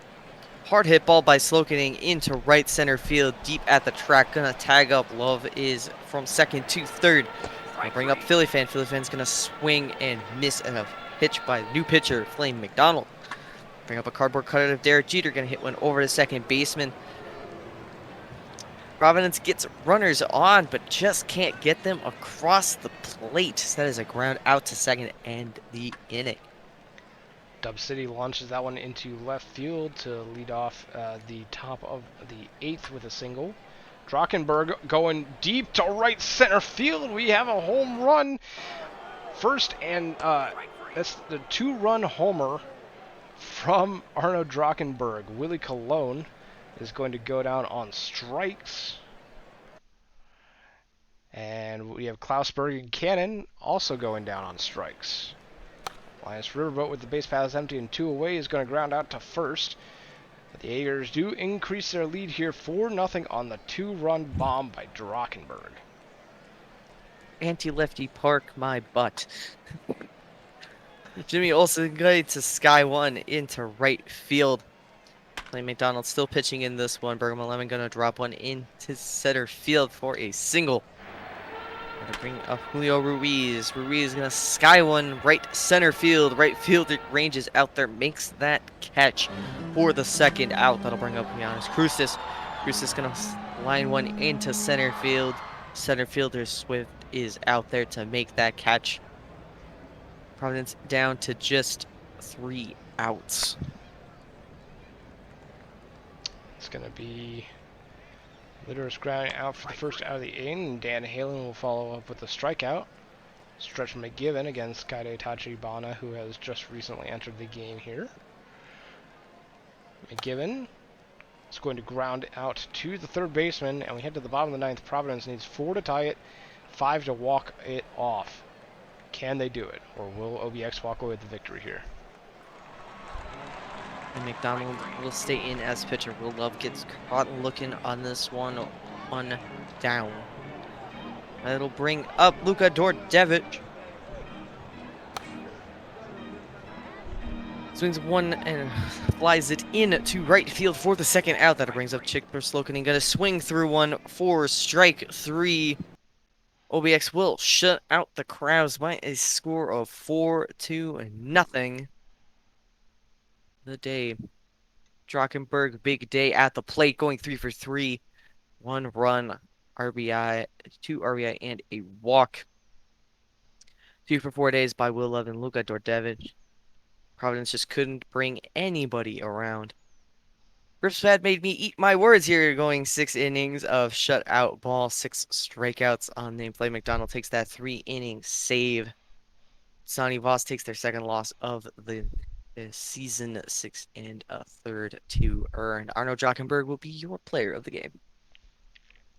Taking a look around the rest of the league, we have the Voyagers taking down the Buffalo Surge here, 6-2.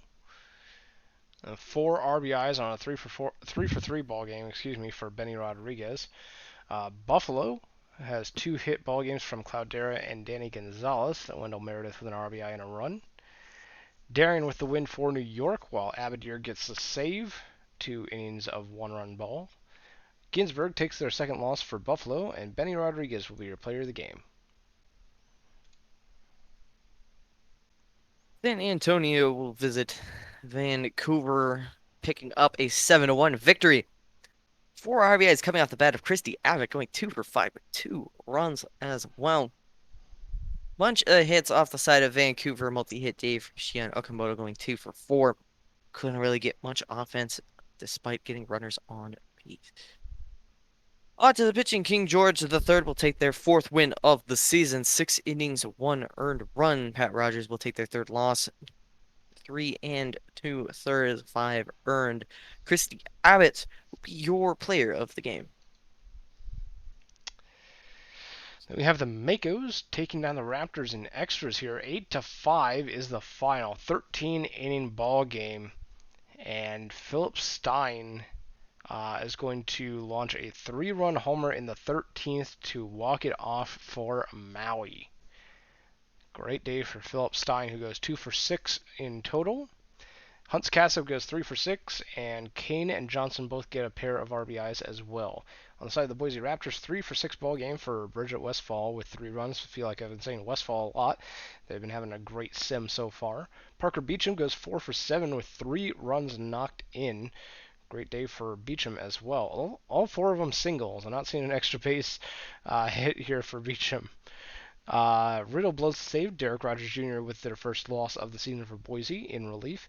Dirty Dog gets the hold. Omega the blown save. And Stormbless with their fourth win for Maui in relief. 1.1 innings of shutout ball. Philip Stein is going to be your player of the game. That, all three of those runs were unearned. Wow. You hate to see it. Scorpions will deal a loss to the Rougarou 8-6. 3-for-5 day with 2 runs of 5 RBIs by Matthew Edwards. What a day for him. On the side of New Orleans, multi-hit day by Naz Hamed going 2-for-3, though 3 RBIs came off the bat of Vidal Fowler, hitting a 3-run home run in the 5th inning. On the pitching side, both starters will take no decisions. Pleasance and Yeater on the side of New Orleans will take holds. Mitch the T-Rex with all the loss. First of the season and a blown save to boot. Troy Pressing will take the win, their second of the season, and Timmy will collect their first save. Matthew Edwards will be the player of the game. Then we have the Apex taking down the Demons here 4-3. Close game. All 4 runs for the Apex scored in the fourth. And 3 of them scored off of one swing of the bat by Eagle Eyes with a 3-run homer in the 4th inning off of Dirk Diglett. The other RBI coming from Johnny Tsunami, who had a 3-for-5 day for the Apex. Detroit has 3 hit games from Danny B and Stretch Armstrong. B, one of only 2 Detroit Demons players with an RBI, the other being Ben Stackenpaper. Dirk Diglett takes their second loss of the season for Detroit, while Shifty Lagoose gets their third win, going 6 innings and giving up only 2 runs. Dangley with the hold and No Hands with the save. Player of the game with that 3-run homer is Eagle Eyes. Supernovas and Stars, 10-1 victory for the Stars. Only run of the day coming off the base running of BJ Foe and the bat of Washington. Though Joe Burrow had himself a 3-for-4 day, collecting half of his team's hits. On the side of Nashville, everybody gets a hit in this one, though Brandon Fry and Jebediah Crunk collect 2 hits and 3 and 4 RBIs respectively. On the pitching side, Baxter with the loss, their third of the season, 5 2/3, 2 earned. Rainier with the win, their second of the season, 8 innings, 1 earned, 8 strikeouts. If I had to guess, yep, John Rainier will be your player of the game. Sorry. And then we have the Seattle Sea Serpents taking down the Cancun Toros here 6-5 with a walk-off run scoring single by Anita Fartinghouse. I had to track that a little bit there. 2-for-3 day for Fartinghouse with 2 RBIs and 2 walks. Kripakosava also has 2 hits on the day and scores twice. For Cancun, 2 RBIs for Shumi Hokenvettel, and a 2-for-4 ball game from Caden Kalian. DJ Law gets the hold for Cancun, while Ryan Shu gets a loss in the blown save. Tsunami will get their first win of the season for Seattle. Only having 4 pitches, but 3 of them being enough to get a strikeout. That's all they needed to do. Anita Fartinghouse is your player of the game. That'll bring us down to the minors. Start off with the Kingpins and the Wheelers. Kingpins will defeat the Wheelers 7-2. Wayne Shorzy with a 3-for-5 day, 2 runs, 4 RBIs, 3-for-4 day by Demetrius Danger as well. On Anchorage's side, 3-for-3 day by Sneaky Snack with a run to boot. On the pitching side, Tugumpa Bauer with the win. Sayosi Multi-Awo Pele will hold their second of the season. Stanger with the loss, their first of the season, going 5 1/3, 3 earned. Wayne Shorzy will be your player of the game.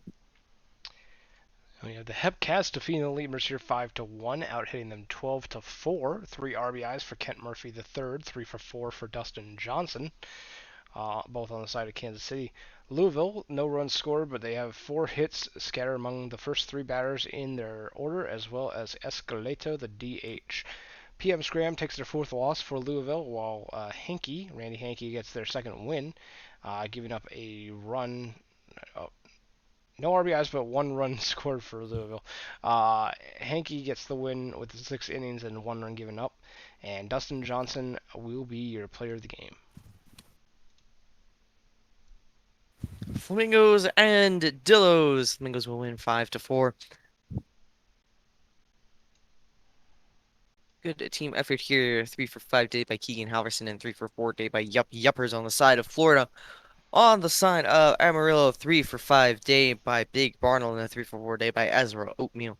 On the pitching side, both starters will take no decisions in this one. Goes to the bullpen.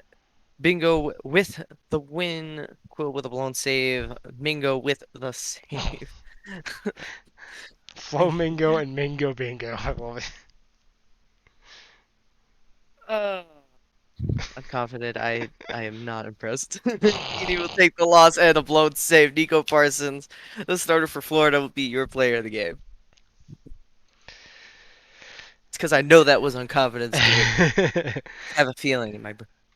Dynamos defeat the Bears in extras. No score until the bottom of the 10th, where the Dynamos walk it off with a run scoring single by Elliot Spencer.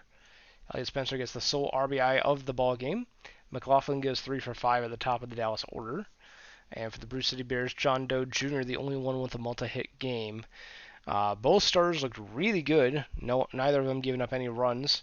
Rodriguez gets the win relief, going 3 shutout innings for Dallas, while Young will take the loss for Bruce City in relief. Fernando Jose will be your player of the game with 7 innings of shutout ball for the Dynamos. Last game of the day, California Firehawks will deal a 6-0 loss to the Swift, or 6-1 loss to the Swifties. 13 hits on the side of California, Sorry. spread fairly evenly throughout, though Deluxe Pogger will take home 3 RBIs in the effort. Multi-hit days on the side of State College by Diesel Paza and Lenny Sportello. On the pitching side, Thompson with the win, their 4th of the season. Day taking the loss, Beckett with a save, blank space with a blown save, and Walter Thompson, the starter for California, will be your player of the game. That'll do it for May 19th. Go ahead and finish off today and then save. And we'll head into the options real quick to turn the graphs back on because I forgot to do that at the start of the last one. Generate for all leagues. And hopefully that will fix the graphs thing, but we shall see. Let's see. For May 20th, we do have a game to play, and that is Sarasota versus Nashville. Just double checking the matchups. Yep, Sarasota versus Nashville. This is not a primetime game, so no TPE riding on this one. But we have Bill the Hill versus Giovanni Sanchez. And looking at these two teams here, we do have a head-to-head where the Nashville Stars seem to have the lead or the edge everywhere except for the number 9 spot where Will Fisher has the advantage over Kay Faraday. But looking at the information that the stat team gave us, maybe? Nope, never mind. I'm sorry. Don't have stats. So the prediction. So as we go for the predictions for this one, uh, between these two teams, Moosey, anything stand out to you between them?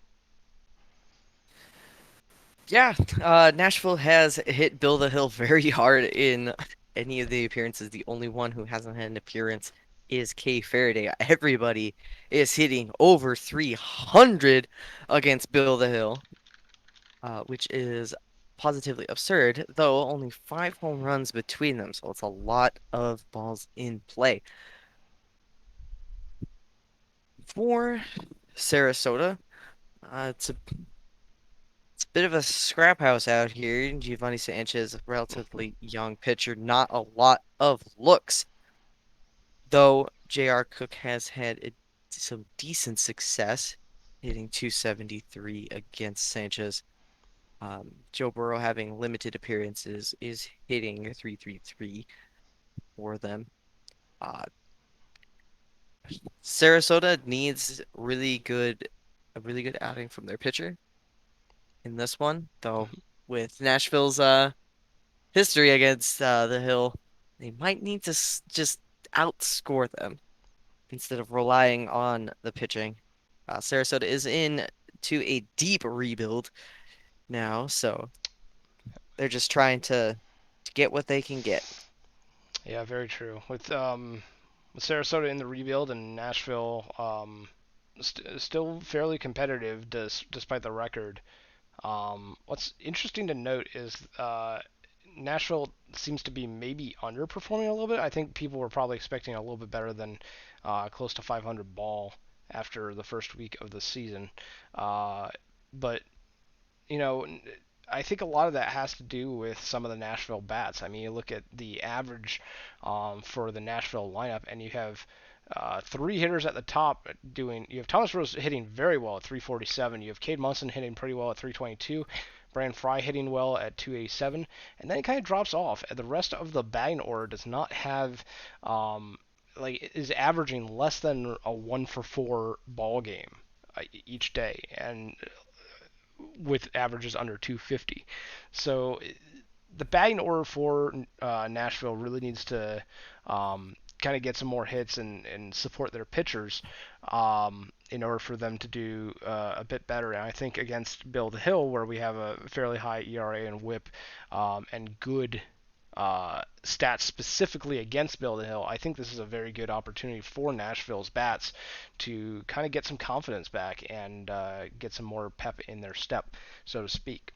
The prediction has closed out. We have 74% of the votes heading to the under of 16.5 for total hits. 2 people voting for over 16.5. So we will see which comes out on top, be it the over or under in terms of the 16.5, and we'll see which team comes out on top in this game, Nashville versus Sarasota. Moosey, do you have a preference on which team you want to take?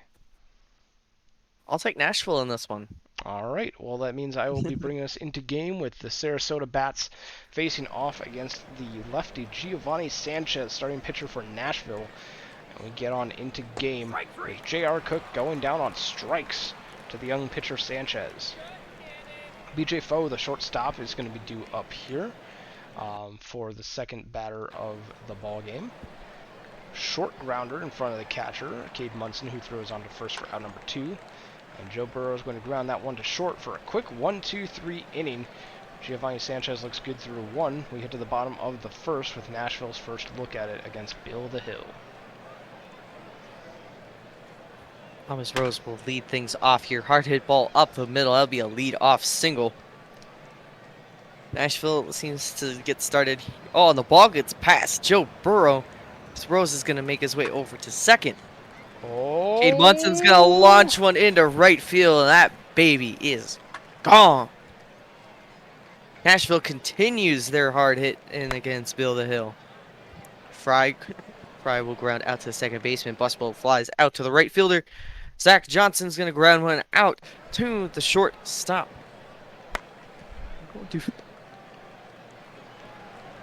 Going to the top of the second, Bogus Skew pop flies that to second base, and Red Arrow will get a base hit into right. Zach Washington watches his arrow, takes off for second, and nets the stolen base, number 9 on the season for Red Arrow. Zach Washington himself goes down on strikes. And the runner on second is left-right, who grounds it to the third baseman over to first for out number 3. We head to the bottom of the second, 2-0 Nashville, looking to build on their lead. Bongo Lulango steps in, going to get a strike out by Bill the Hill. That will bring up center fielder Jimmy Smith. Gonna watch one go by, take in the walk, free pass on to first base. Bring up Jebediah Crunk, hard hit ball over the shortstop, tosses the second baseman over to first for the double play. Bill the Hill gets out of that one, possibly avoiding some danger. It's going to be Nero Esposito, the left fielder for Sarasota, who grounds out to the second baseman, uh, Thomas Rose. Will Fisher launches that to the right fielder, Kay Faraday, who puts it away for out number 2. And J.R. Cook is going to go down on strikes. The Supernovas send down in order here, 1, 2, 3. Supernovas only have 1 hit through 3 innings against Sanchez, and as we head to the bottom of the third, Nashville still up 2-0. 9-hole hitter Kay Faraday is going to line one into center field. Diving catch out there by Fisher to secure the out. Thomas Rose is going to deposit one down the left field line, getting himself a double. Bring up Cade Munson. He's going to drop one into left field. Rose is hustling around third. Close play at the plate, but he will make it in safely. RBI single by Munson. Brandon Fry going to fly one out into right center. Center fielder will take that one for the second out. Bring up Buswell. Buswell's going to get one over into the right center field gap all the way to the wall. They're going to send Munson around. Buswell slides into third. He will be safe. RBI double by Buswell, and he sits on third from the throw. Zach Johnson's going to drive one down the left field line all the way into the corner, picking himself up an RBI double as well. That will be the end of the day for Bill the Hill. Joe Warner will step in, getting a ground out of Luongo. This one will end the inning, though Nashville scores 3. It's going to be BJ Foe leading off the top of the fourth here, and he'll ground out immediately to Thomas Rose for out number 1. Joe Burrow launches that into right field, though, for a base hit past the second baseman. Now you have a runner on first with one away for Ian Bogescu. Long fly ball into left field. Not quite to the warning track, though, is Fry, who makes the grab. Red arrow, 2 outs, runner on first, goes down on strikes. We head to the bottom of the fourth with Nashville up 5-0, looking to add even more insurance runs.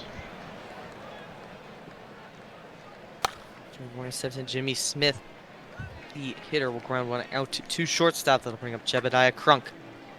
Crunk is going to hit one to second baseman for a second out of the inning. Over to Faraday. Faraday swings through one. That'll be strike 3. 1-2-3 inning by the reliever Joe Warner will end the inning. Top of the fifth, Zach Washington up the middle. That's going to be a base hit for Zach Washington. Left, right, the DH goes down on strikes. On the screwball. Nero Esposito is going to get hit by the pitch and will take a free pass to first base as Washington advances to second. 1 out for Will Fisher.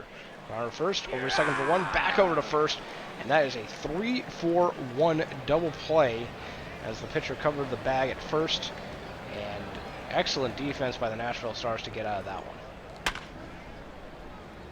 Posting up in this one, gets past a diving third baseman over to left field for a lead-off single. Cade Munson's going to fly one into left center fielder ranging out there will make that catch. We'll bring up hot hitter Brandon Fry. Rose is off and running. He steals second base with ease. Fry's going to get one past the third baseman. They're sending Rose. Oh, but he's left out to dry. Great throw out there by Esposito. Gets Rose out at the plate. Buswell flies one out to right field to end the inning. Some base running mistakes here by Nashville, getting a little too comfortable. J.R. Cook will lead off the top of the sixth with a base hit for Sarasota. Runner on first with no one out, and BJ Foe grounds into a textbook 6-4-3 double play. Joe Burrow goes down on strikes as the Nashville Stars face the minimum 3 batters. Giovanni Sanchez still cruising through 6. We head to the bottom of the 6th. Nashville still looking to add onto their lead. Zach Johnson leading things off here. Going to hit one over to third base. Gets thrown out by a step. Luongo pops one out.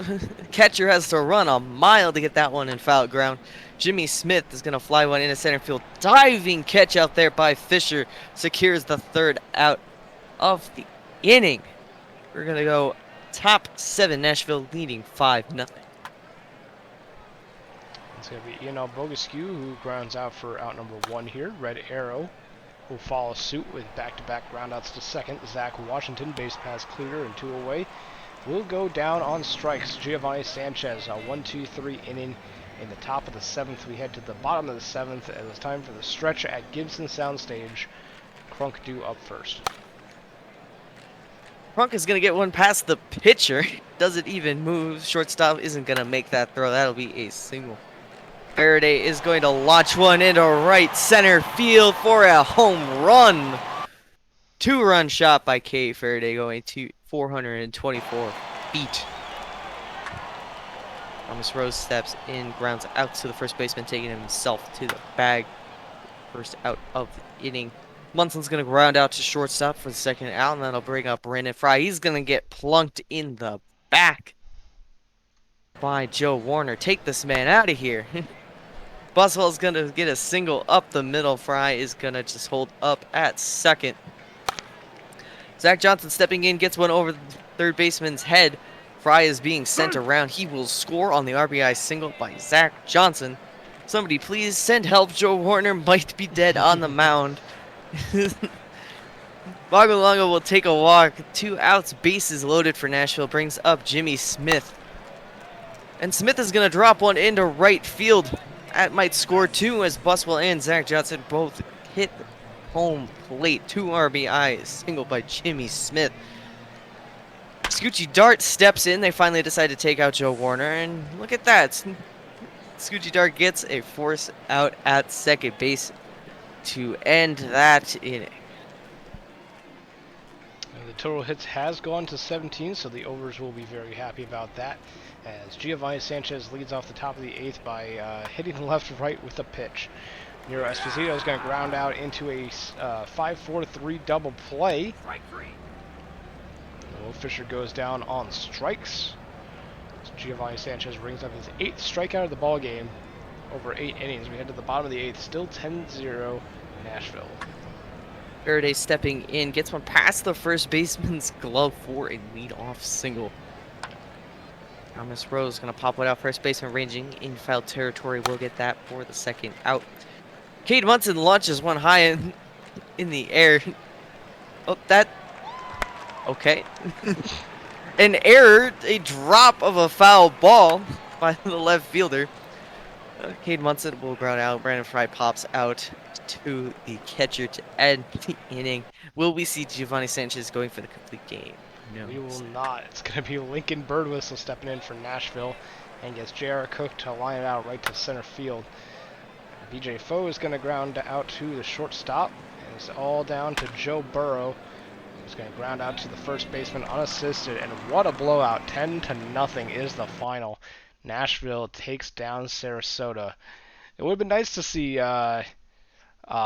Giovanni Sanchez go for the complete game shutout, but when you're that far up ahead, you don't want to waste the arm, especially on 101 pitches going into the 9th. Cade Munson will get 3 RBIs on the ball game. Zach Johnson, Jimmy Smith, and K. Faraday each with 2. Sarasota, nothing doing in the lineup. Only 4 hits scatter across that lineup. Bill the Hill with their 3rd loss. Giovanni Sanchez with their 3rd win. 8 shutout innings. Lincoln Birdwhistle finishes up the 9th with a perfect 9th inning. Giovanni Sanchez will be your player of the game.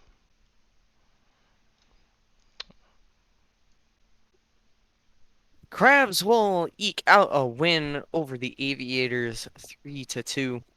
And the Crabs are still messed up there. We will just have to ignore. They are. Yeah. 6 hits aside, though Julio Ruiz gets 2 of those hits for Providence and 2 RBIs to boot. On the side of Outer Banks, a 2 for 4 day by Mike Litteris. On the pitching side, both pitchers will take no decisions, which is sad for Funks. He had a fantastic outing. Hunter Sky takes the loss and the blown save, going a 1/3 of an inning, giving up 3 earned runs. That will cost them the game. Murley with the win, the 2nd of the season, and Tachibana with the save. Ray's Funk, starter for Outer Banks, will be your player of the game. Then we have the Voyagers taking down the Buffalo Surge here, 6-5, 10 hits apiece. We have a 2-hit ball game for Benny Rodriguez, Weedham Boys, Bark Bark Wolf Ruff, and Peter Pretzelman, all on the side of New York. Buffalo, 3-hit ball game for Ruben Ramirez with an RBI and a run, and Spikak gets 2 for 4 on the day. Fumikage Tokiyami takes their third loss for Buffalo, while Regnaleb Seaver their third win for New York. Cletus McFlorida Man gets a hold and Pax Abadir a save, while Bark Bark Woof Ruff will be your player of the game.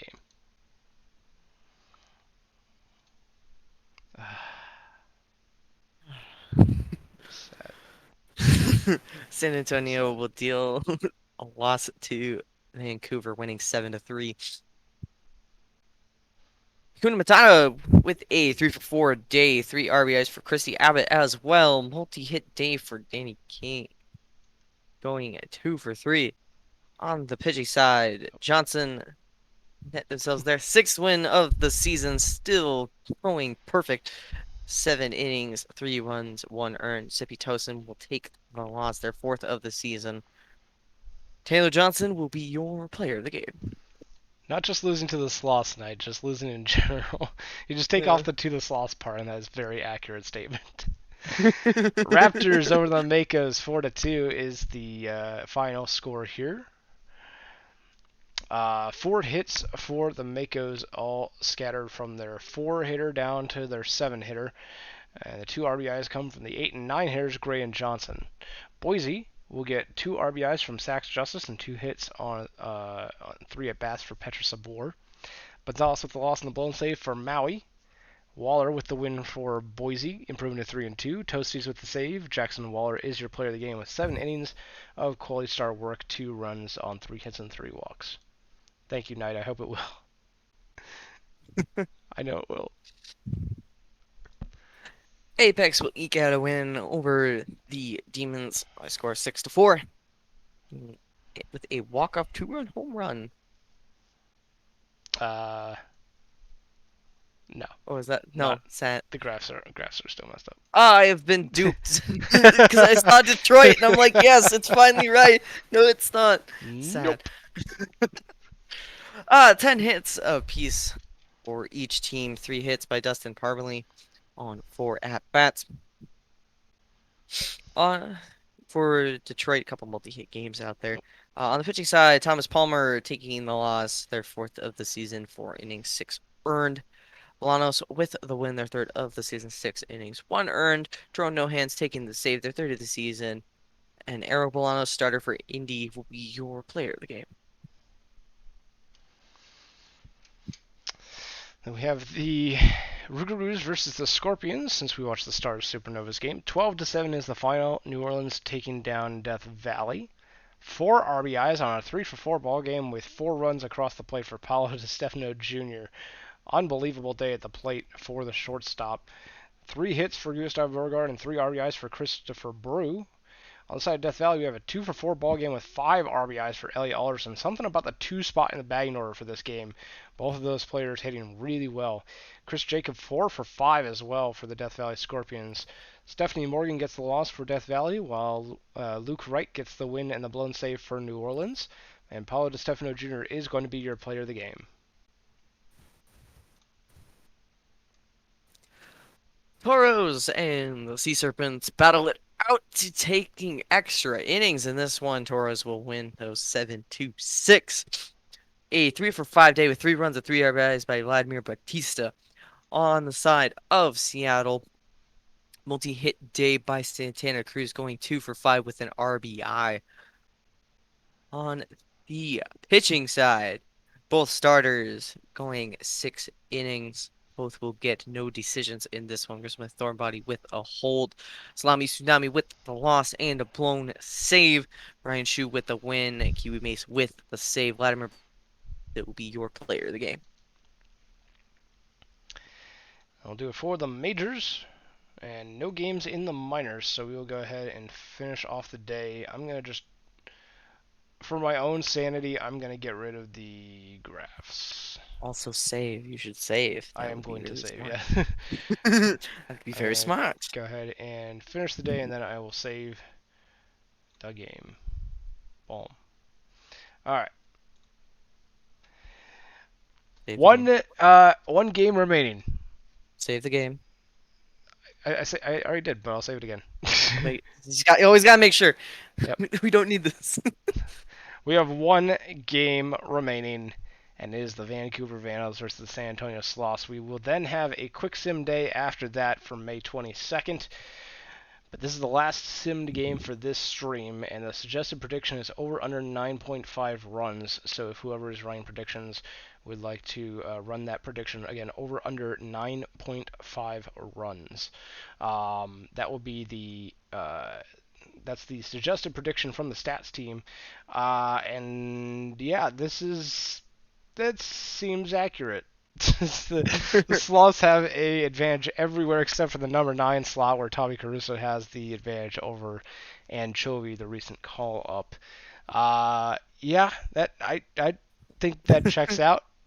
But um, doesn't mean I'm happy about it. Bet is live. Thank you, SportsFan39. But yeah, according to the stats team, we have some team notes. San Antonio Sloths have found themselves on top of the Legends West with a 15-10 record, 5 games ahead of the second place Boise Raptors. This is at the time of writing. I'm not sure how the division is shaking out as of right now, but I think the Sloths are still in the lead. In part, they can point at their clutch play as a reason for their success, as they are 6-1 in one-run games. The Sloths bats have been on fire as they lead the league in OBP, slugging, runs scored, extra base hits, and strikeouts. The Vancouver Vandals find themselves at the bottom of the Legends West. I think that's probably also correct. Tied for the last with the Maui Makos at 7-12. I don't think that's accurate. I think the Maui Makos have had more wins than us this sim. The divisional matchup will be important for them if they want to gain some ground. Again, this was at the time of rain, so that makes sense. But this divisional matchup will be important for the Vandals if they want to gain some ground on the first place Sloths. It would seem that Southpaws really give the Vancouver batters a run for their money, as they have a 1-5 record against lefties and a 6-7 record against righties. A few player notes. The third baseman, Christy Abbott, for the Sloths, has been on a hot streak lately, sporting a 450 batting average and hitting 3 home runs in their last 5 games. Third baseman Sam Andrews for the Vandals has been having himself a good season this far, slugging .528 with 6 home runs and 17 RBIs, leading the team in these stats. I say this is at the time of writing, but also 6 home runs and 17 RBI means Sam has not had a home run or an RBI this stream. So that slugging probably has gone down. Billy Greer will start for the Sloths today. He's 1-1 with a 2.40 ERA, good for 5th best ERA in the Legends Conference. Starting for the Vandals is Greg Digger Jr., who is 1-for-3 with a 3.60 ERA and a 1.34 WHIP over 5 starts. That's changed to 1.40. And also, I guess Billy Greer's stats have changed, but only slightly. The ERA has gone down to 2.25 from 2.40, so improving even further this stream. San Antonio's strength is their bats, so the keys to victory. San Antonio's strength is their bats. They'll need to take advantage of the Vandals' weaker pitching, as their pitching staff has the worst ERA in the Legends Conference. For the Vandals, with right-handed pitcher Billy Greer on the mound for the Sloths, Vandals will need to capitalize on their ability to hit on right-handed pitchers and take a lead early. And those are the keys for the game, brought to you by the stats team. Prediction has finished up. Total runs over under 9.5. It looks like an even split in terms of the people voting. 4 people for the over, 3 for the under. But heavily skewed for the over on 9.5 runs is 85% of the votes. Anyone standing out here between these two teams for you, Moosey? Yeah, the top 2 hitters for San Antonio have done really well against Digger, and then pork chop sandwiches as well. Everybody else has had a rough time against him.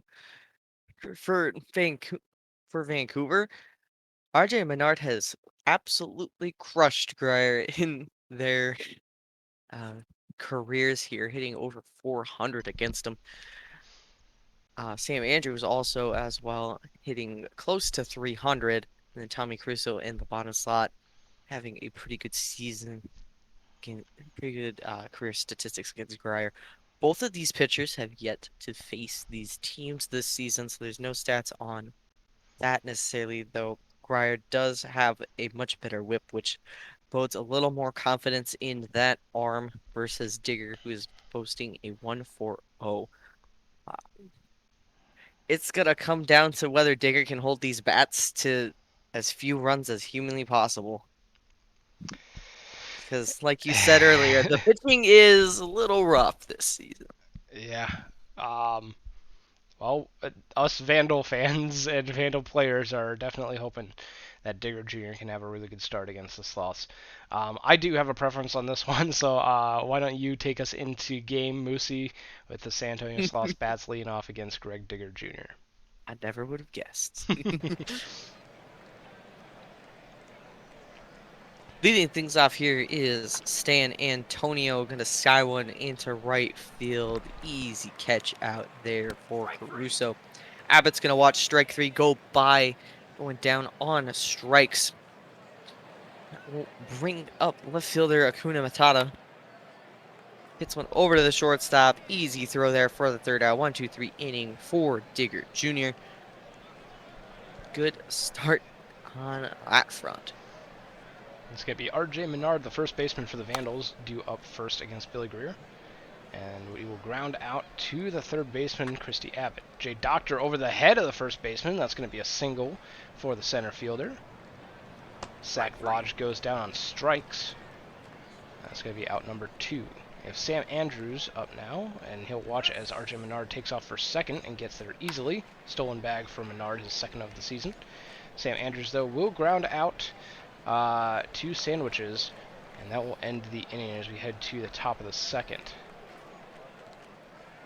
Middle of the order here, Chris Jimenez is going to hit one over to short. Ground out, though, for the first out. Trevin Knight is going to get hit by that pitch. One must have just gotten a little bit away from Digger there. And away he goes, and he will be caught by a mile. Wow. What a gun by Lodge. Sandwiches is going to pop one out to the third baseman. Digger seems to be rolling now. That's what the Vancouver Vandals want. Don't jinx it. Dan King launches that one into right field. All the way back to the warning track is Chovy, who makes the grab. Muckers O'Houlihan, fly ball into center field, and that's going to be taken care of by the center fielder, Knight. Stan Duff launches that one into left center, and Trevin Knight will take care of Knight MC. So we head to the top of the third. Still no score here in Vancouver. Sweetot's going to swing through one. That'll be a strike 3. Second strikeout of the day by Greg Digger Jr. That'll bring up Bobby McDonald Jr. He's going to line one over the head of the shortstop, getting on with a single. That'll bring up Anchovy. Checks the swing. Did not go around. Will take the walk. On a first, bring up Stan Antonio. Sides way into center field. Diving catch out there by Doctor. Runners hold up. No tag on the play. Christy Abbott getting called out on strikes. Some clutch defensive play there. Holds the runners off of plate.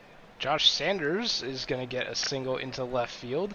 He's having a rough season. He was 102, but that single will bring him up to 120. However, Caruso will ground into a 4-6-3 double play to clear the base pass. R.J. Menard gets back on the base pass, though, with a single. Headed for second. Safe at second with his third stolen base of the season, as Jay Doctor is going to fly out into shallow right. Second baseman Sandwiches running all the way back out there to grab it. Vandals get a couple of runners on the base pass, but nothing across. We head to the top of the fourth.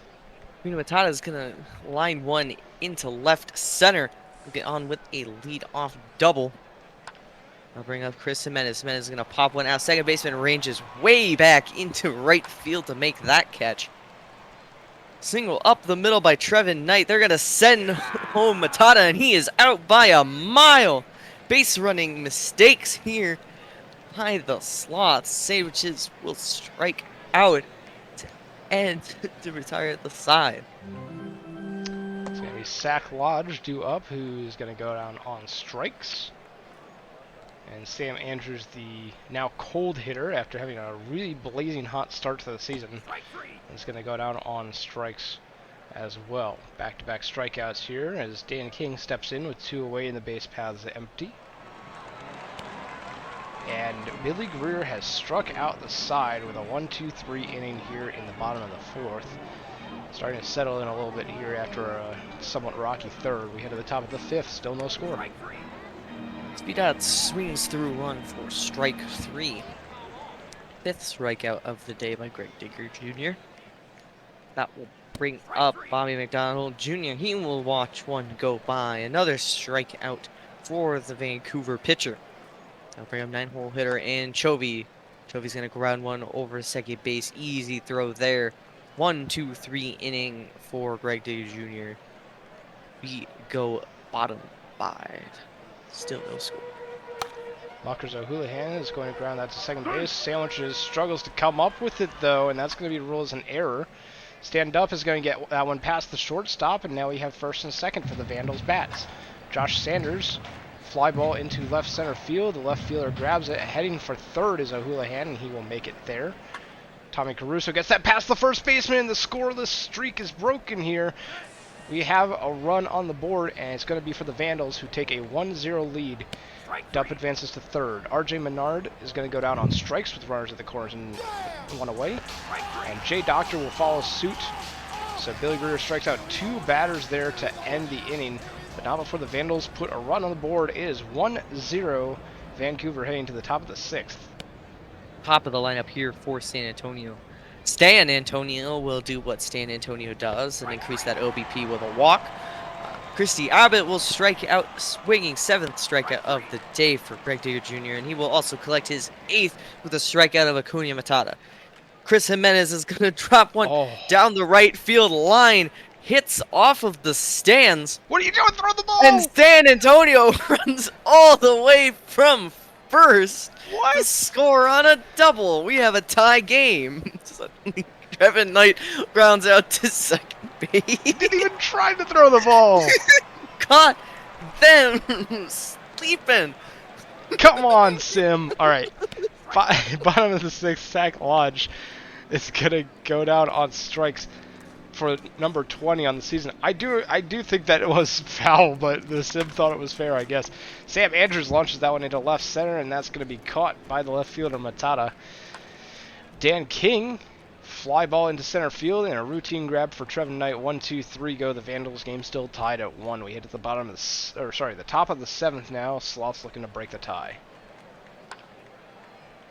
Pork Chop Sandwiches is going to line one down the left field line.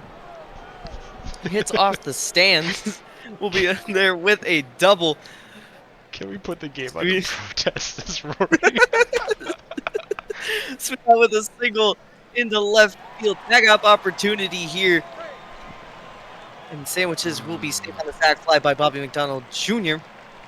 Sloss will take another run home. Anchovy's going to ground one over to second base to shortstop. Only going to get the fielder's choice on that one. Chovy is off and running. Will steal second base. They'll bring up Antonio's. And Antonio going to ground one to third baseman for the third out. Though the Sloths do take a 1-run lead heading bottom of the 7th. No, with the MLB umpires joke, as Esteban Rodriguez Jr. enters the game to face down Muckers O'Houlihan and strikes him out. Stand Up, the left fielder. Liner into center field. That's going to get over the center fielder's head, and it's going to bounce into the stands for a ground rule double. Josh Sanders goes down and strikes. And it's going to be Tommy Caruso with a runner on second and 2 outs. Launches that one into right center field, but it's going to be grabbed by Trevin Knight. And the Vandals get nothing on a hit. Sloths still lead 2-1 as we head to the top of the 8th here. I hate this game's physics sometimes. Homura Fuji steps in and relieve. Christy Abbott is the first batter who phase flying out into left field. Kuna Matata skies one into left center. Center fielder will call for it for the second out. Chris Jimenez runs one over to second base. 1-2-3 inning for Fuji. Keeps the Vandals within reach. Still a 1-run ball game. Esteban Rodriguez Jr. re-enters the ball game, and RJ Menard will ground out to short. Jay Doctor goes down and strikes. And 2 outs with the base paths empty for Zach Lodge. I don't think the Vandals had anyone classified as cold going into this game, but we have 3 cold hitters now as Zach Lodge goes down and strikes. Maybe there will be a 4th one coming up here after that Zach Lodge at bat, but man. Fuji stays with this one. He will get Trevin Knight swinging at one for strike 3. That will bring up second baseman Pork Chop Sandwiches. Sandwiches is going to drop one into foul territory. Third baseman rushes over there to make that play. Sweetot will ground one to shortstop for the third out. 1 run is needed to tie, 2 to win it. As we head bottom of the ninth, Vancouver's heart of the order. Yeah, unless we go to extras, the under will win on this one. The over-under was 9.5 runs, and we have 3 going into the bottom of the ninth. Sam Andrews goes down and strikes, and it's going to be shortstop Dan King. Pop fly, second baseman Sandwiches catches it. And all rests on Muckers O'Houlihan, who will ground out to second base to end the game. Vandals bats go quietly after the fifth. And the San Antonio Sloths will come out with the victory here, 2-1. As the Vandals have lost 6 in a row now. I was going to say I don't think the Vandals have won a game this sim. Oh. And that was accurate. We've lost 6 in a row now. And you take a look at the batting order, and that's a pretty good picture as to why. Stand up with 2 hits, 4 hits among 4 other batters, but nothing from the heart of the order here. San Antonio will get 1 RBI from Chris Jimenez and 1 from Bobby McDonald Jr. No one with a multi-hit game, but they didn't really need it. Billy Greer with the win, their second of the season, with 6 really good innings. I was going to say shutout innings, but technically there's an unearned run in there. Esteban Rodriguez Jr. gets the save, 3 innings of shutout work. Greg Digger Jr. takes the loss despite a very good start for the flamethrower starting pitcher. And Silliams and Fuji close it out. Billy Greer is going to be your player of the game for this one.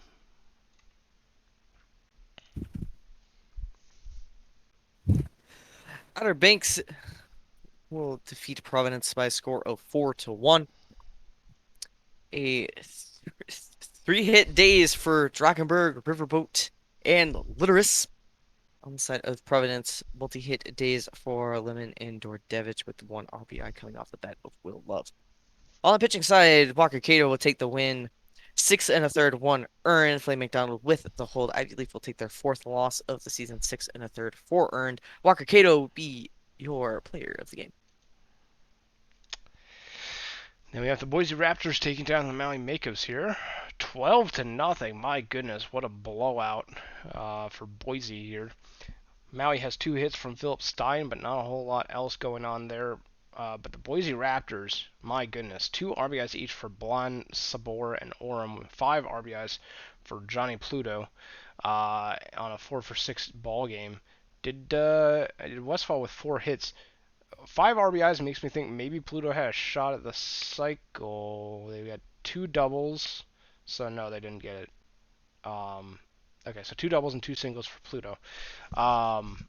Looking at the pitching, Andrew Lucas with a complete game shutout, giving up 5 hits and no walks, striking out 8 on 105 pitches. Great game by Andrew Lucas. Michael Knightrider takes the loss for Maui, falling to 0-5. And Toot Blon is going to be your player of the game with 2 for 2, 3 runs, 2 RBIs, and 4 walks. I didn't even see that. That's funny. But I mean, there's a case to be made for Andrew Lucas. I mean, come on. Surge and Voyagers. Surge will win 7-6, just barely eking out the victory. Wendell Meredith, lead off hitter, 3 for 5 with a run and 3 RBIs. For New York, 3 for 5, Daybar, Barbados, Slim, and Rusty Kuntz.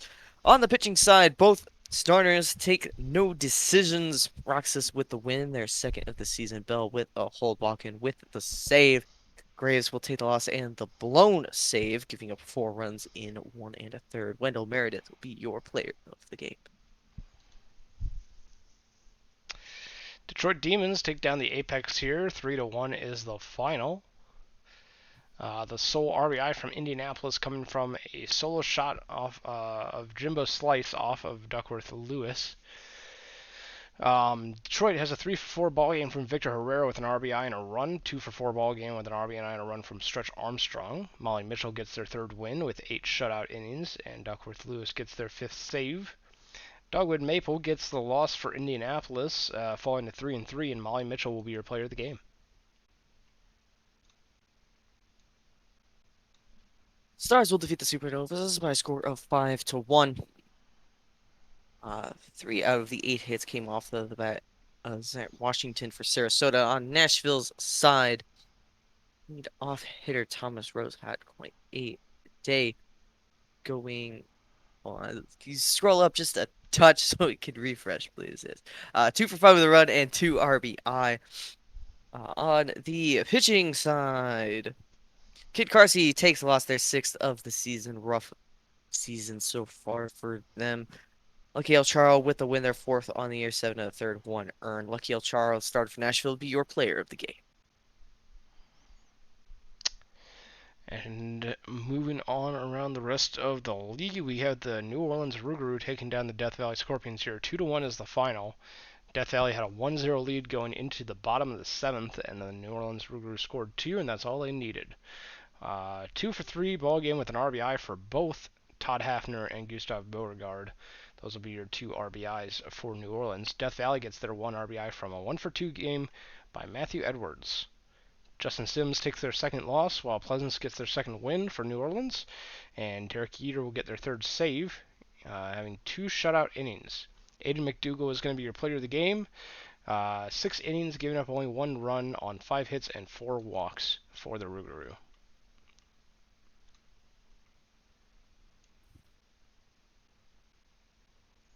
Sea Serpents blow it late as Cancun will win 6-3.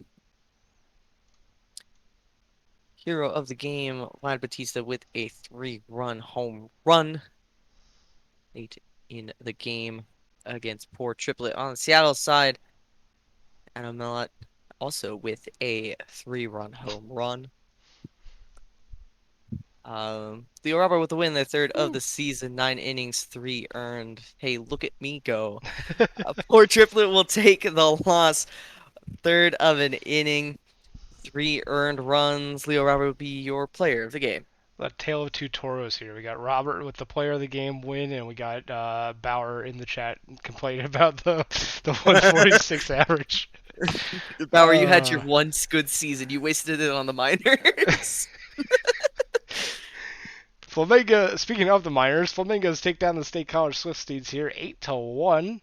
Great game by Florida. 4-for-4 ball game. I should save. I haven't saved in a bit. 4-for-4 day for Javithany Barizzo with 3 RBIs, and a 1-for-4 ball game with 3 RBIs for Babe Bufflin on the side of Florida. State College has a couple of hits each from Shark Puppet as well as Brian Eschleman, and their sole RBI coming from Larry Sportello, the shortstop.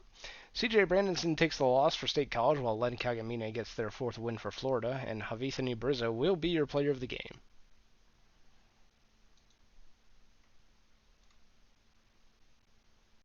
Lemurs and Dillos, and a walk-off victory for the Lemurs as they will win 9-7. A 2-for-2 day with 2 walks, a run, and 4 RBIs by Ezra Oatmeal, hitting themselves a 3-run home run. Full team effort by Louisville as 3 players, Gump, O'Sullivan, and McGee, netted 2 RBIs. On the pitching side, both starters did not go too far, but they take no decisions anyway. Poe Scott, the hero in this one, going 3 innings, no earned, will take the win, their fifth of the season. Mrazek with the loss, their second of the season, giving up 2 runs in 1 1/3 innings pitch. Ezra Oatmeal be your player of the game. Then we have the Kansas City Hepcats taking down the Dallas Dynamos here. 3-2 is the final. Let's see. The two RBIs from Dallas are coming from Elliot Spencer and Ryan Cacao, one apiece. Elliot Spencer going 2-for-4 on the day. Kansas City has a 4-for-4 ball game for Zaron Pryor, Vandal prospect right there. We need that hitting up in the majors. 2-for-3 day for Jacob Minion with an RBI on the side of the Hepcats as well. Evan Heed will get the win. Big Sexy with the hold, and Barney Turbo with the save. Jenkins Miller will take their third loss for the Dallas Dynamos, and Evan Heed, will be your player of the game. Wheelers and Bears. Bears eke out a victory on a walk-off 2-run single by Connor McNasty to win 3-2. A 2-for-4 day by Max Bennington on the side of Anchorage, as well as Bobby Roode. Bruce City, Marcus Emerson with a 4-for-5 day scoring 1 run as well. On the pitching side, both starters take no decisions, giving up 1 earned run in their appearances. Musher will take the loss. King with a blown save. Acho with the win. Booze Goozer, starter for Bruce City, will be the player of the game. And then the California Firehawks will take down the Chicago Kingpins in the last ball game of May 21st. 3-1 is the final. Two-hit ball game for the Cheese with an RBI on the side of California, while Kevin Dotson will get 2 hits as well as will Chris Smoove. Chicago has a 3-for-4 ball game from Wayne Shorzy and an RBI from Robert Drop Table Players. But not a whole lot else going on there. Sportsboy 57 takes their fourth loss for the Kingpins, while Thaddeus Branson gets a save after Lizzie Mitchell gets the win for California. Lizzie Mitchell, once again, the number one overall draft pick of the season 28 minors draft, with the win and the player of the game. And that'll do it for the 21st. We'll go ahead and finish off today, and then we will save. No majors games on the last simmed day of today, but we do have some minor league games. Um, and let's see, we'll go ahead and auto sim those. And we'll start off with the Florida Flamingos taking down the State College. I don't know why I hit watch replay. Oh no. I apologize. I meant to hit. I meant to hit box score. I don't know why. 4-1. Florida Flamingos take down the State College Swifties.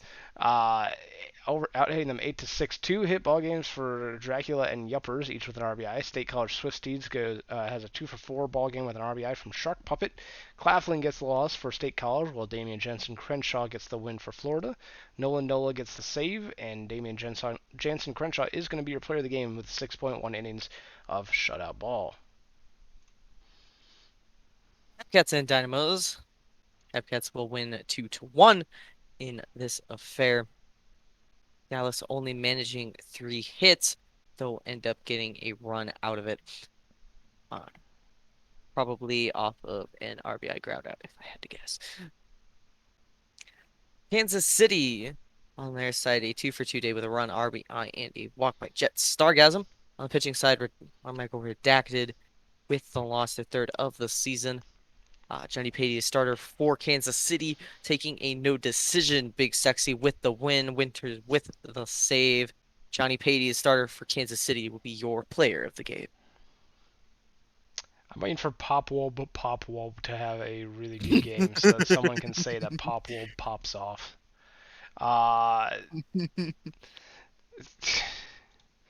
Bruce City Bears take down the Anchorage Wheelers here 5-3, despite Anchorage out hitting them 9-8. 3-for-4 ball game for Underrated, 3 RBIs for Aldridge on the side of Bruce City. Anchorage has a 3-for-4 ball game with 2 RBIs from Bennington, and 2-for-4 with 1 RBI from Sneaky Snack. I wanted to say Slither Snack, but I didn't. Athena Aria gets the loss for Anchorage. Wendy Marvel has a rough start for her Bruce City. Bill Bumbles with the with their second win of the season in relief for Bruce City. And Danny Young will get their second save. Athena Aria will be your player of the game despite the loss. Fiddles and Lemurs. Lemurs will take another victory this time, 5-2. 3-for-4 day by Jet Jaguar in that leadoff spot for Louisville. A 2-for-4 day with a run by Hieronymus Flex for Amarillo. 3 RBIs off the bat of Barry Bonds. Definitely not concerning. On the pitching side, Cincinnati takes the loss, their third of the season, giving up 5 runs over 6 innings. Pete Crimps will take the victory, their first of the season, with 1 earned run over 6 innings pitched. Post Scott takes that 3-inning save as well. And Pete Crimps, starter for Louisville, will be your player of the game. Then we have Chicago Kingpins taking down the California Firehawks in the last ball game of today's sim. Kingpins winning 11-4. 2 RBIs each for Dotson and the Cheese. Dotson going 3-for-5 for California. On the side of Chicago, 4-for-5 ball game with 4 RBIs for Hayden Andrews. Great day at the plate for the third baseman from Chicago. Wayne Shorzy having a good day as well. 3-for-4 with 3 runs across and 1 knocked in. DeRosa 2 for 4 with 2 ribbies, and Cantharion with 3 hits as well. I'm assuming that's Dom Sarah Cantharion. I'm assuming that's a bot. That is in fact a bot. Okay, that's the combined 3 names of 3 different players. Oil Can Boyd Jr. Gets the loss for California, and Cameron Grimes gets their 4th win for Chicago. Hayden Andrews will be your player of the game. And I'm going to go ahead and save, and then we will go ahead and start the upload, Hooray. because that is all we are doing for today. If I can remember where the heck I go to upload. I'm losing my mind today, I swear. Oh my goodness. Jeez. Alright. That's gonna do it. Oh my goodness. I just can't. I just can't today. My brain's melting. I am losing my mind. I don't know what's going on. But Okay, thank you you. got plenty of time left in the day. It's true. It's true. I don't get to just go to sleep after this. I have to keep facing the rest of the day and keep melting my brain. Anyway, thank you to the stats team and to the mod team for doing y'all's jobs and making my job easier. Thank you to Moosey for stepping in and co-hosting. Yeah, thanks for having me. It's always fun to come on with you. It's always fun to have you on board. And thank you to chat for sticking around this long. We're going to play some music, and if you guys have some questions for us or want to just talk with us and hang out, feel free. Yeah. That's usually how these uploads go. Yeah. Yeah, you had mentioned earlier that like it just suddenly started raining. Well, of course, it middle of stream it just downpours and is still going. We have Oh had my a very goodness. dry summer. So it's nice to get rain, but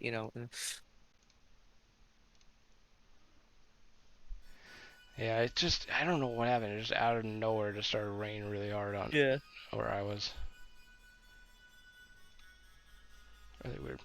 Got a question. What's your opinion on the DN schedule? What's the DN schedule?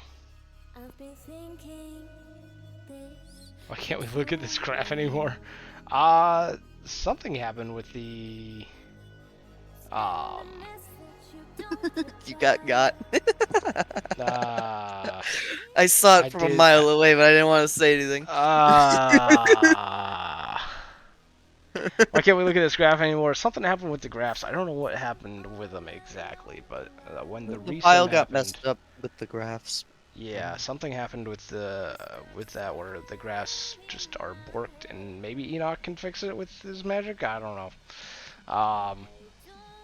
I'll, maybe otherwise then maybe it's just I'm hoping it's just this season and like we don't have to just disable graphs for the rest of the PB history or anything.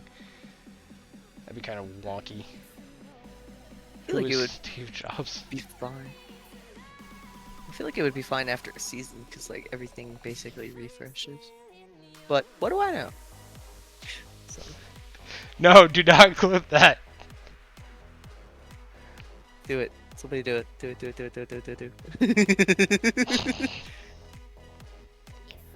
it. Lancer, how about this question? How come the Firehawks didn't really scout Wendy Marvel all that much, huh? And then picked a different pitcher for #1 overall. I kid, but no, Lizzie Mitchell, great player, great user, Yeah. absolutely deserves to be #1 overall. Kyle's great. Fantastic. She made my because I for the longest time have just had a Providence Crabs signature.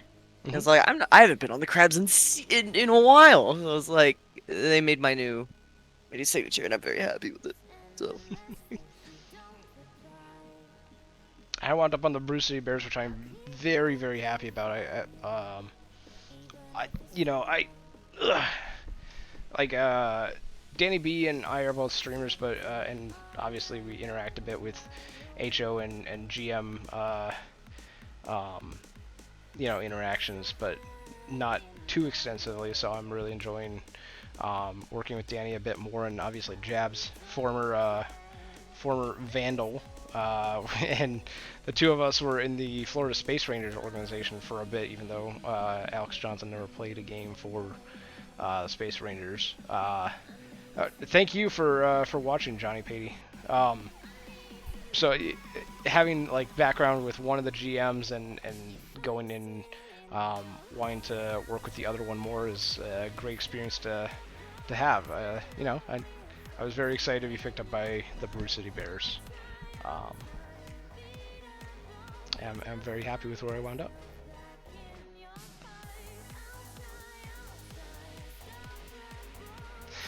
Oh man. To be fair, I probably would have been pretty happy with with winding up with almost any of the minor league teams, for very different reasons for all of them. But Yeah.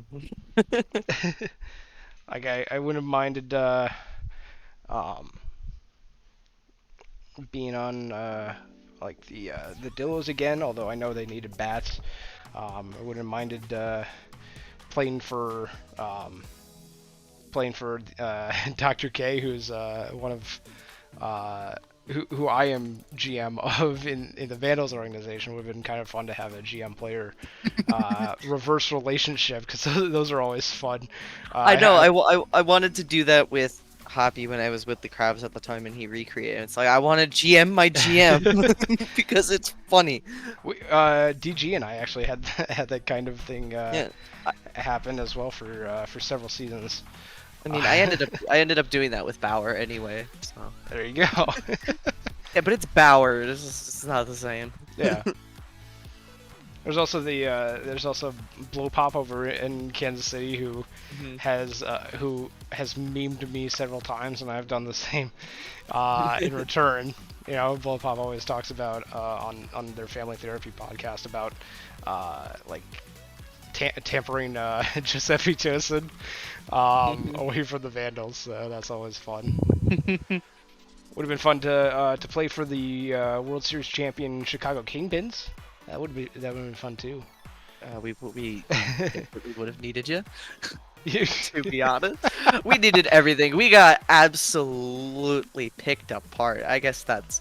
Who all did you lose this offseason? We lost. All right, so we lost Shumi, of Mhm. course. We lost Sax Justice. We lost Anchovy. Atlas Gray to age out, though now he's with Bowie on a free agent contract. We lost Mitch the T-Rex to a surprise call-up. We lost Inkerbell to a call-up. So 2 pitchers and then like all of our bats. Jeez. I'm That's surprised rough. more didn't go. How It's are like- how are the Kingpins faring? Do you know where they're at in the standings? I mean, obviously, I didn't check the standings after today's sim, but Well, if my knowledge is correct on how we did this sim, we are 15 and 11. So okay, so not too bad. No, not too bad considering we have 2 bot starting pitchers. I I, th- I think the Bears also have. I don't know how many. I think we have at least one bot starting pitcher, but I'm not positive. Yeah, but Maybe two. everybody has bot starting pitchers. Yeah. Every, Those freaking at majors least- GMs calling everyone up, man. Oh man, Majors GMs are awful. Like, Literally why the worst. must we minor league GMs have to suffer for your mistakes in cap management? It's true. That is the #1 reason why. Miners GM start a protest to raise the majors cap. I mean, no leaks, but we may have complained about such things. Really? Interesting. I don't know. It just feels wrong to call up a player before they even like sniff the cap. Yeah, I get that. And then you have people who stay down for 5 seasons. Jabs, looking at you. I will never Oh man. 5th year senior, Booze Goozer. 5 years, yep, with the Brew City Bears. Yep. Oh man. All right, let me finish the. I think we gotta finish the upload here. Yeah, Bauer Shumi is in fact cursed. This is 100% confirmed. You had 1 good season and you wasted it.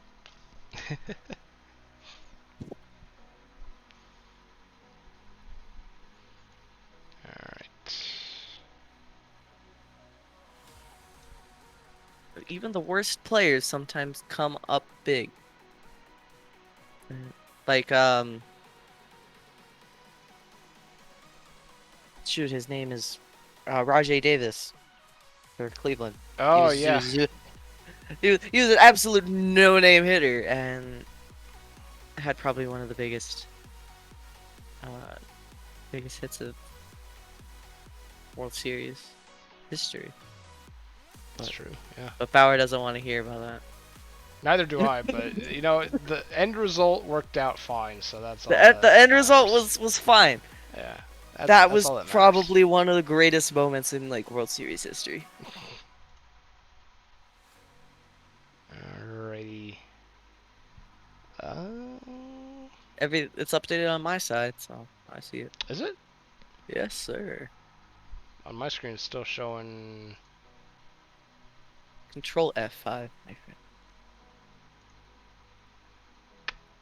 Hit that Like, I hard. believe you. I Refresh. just. I mean, I can look at the standings and tell you how many tell you how many games you lost. Look at that, the Vancouver Vandals have this beautiful L6 next to their name here. uh, It's fine, stop you're that. Stop rebuilding. that. You'll live. You'll live. You'll live. What? I'm losing my mind. Standings. Okay, yeah, 7 and 18. Oh, yeah, that does match up with the. Wait, what the heck? Hmm?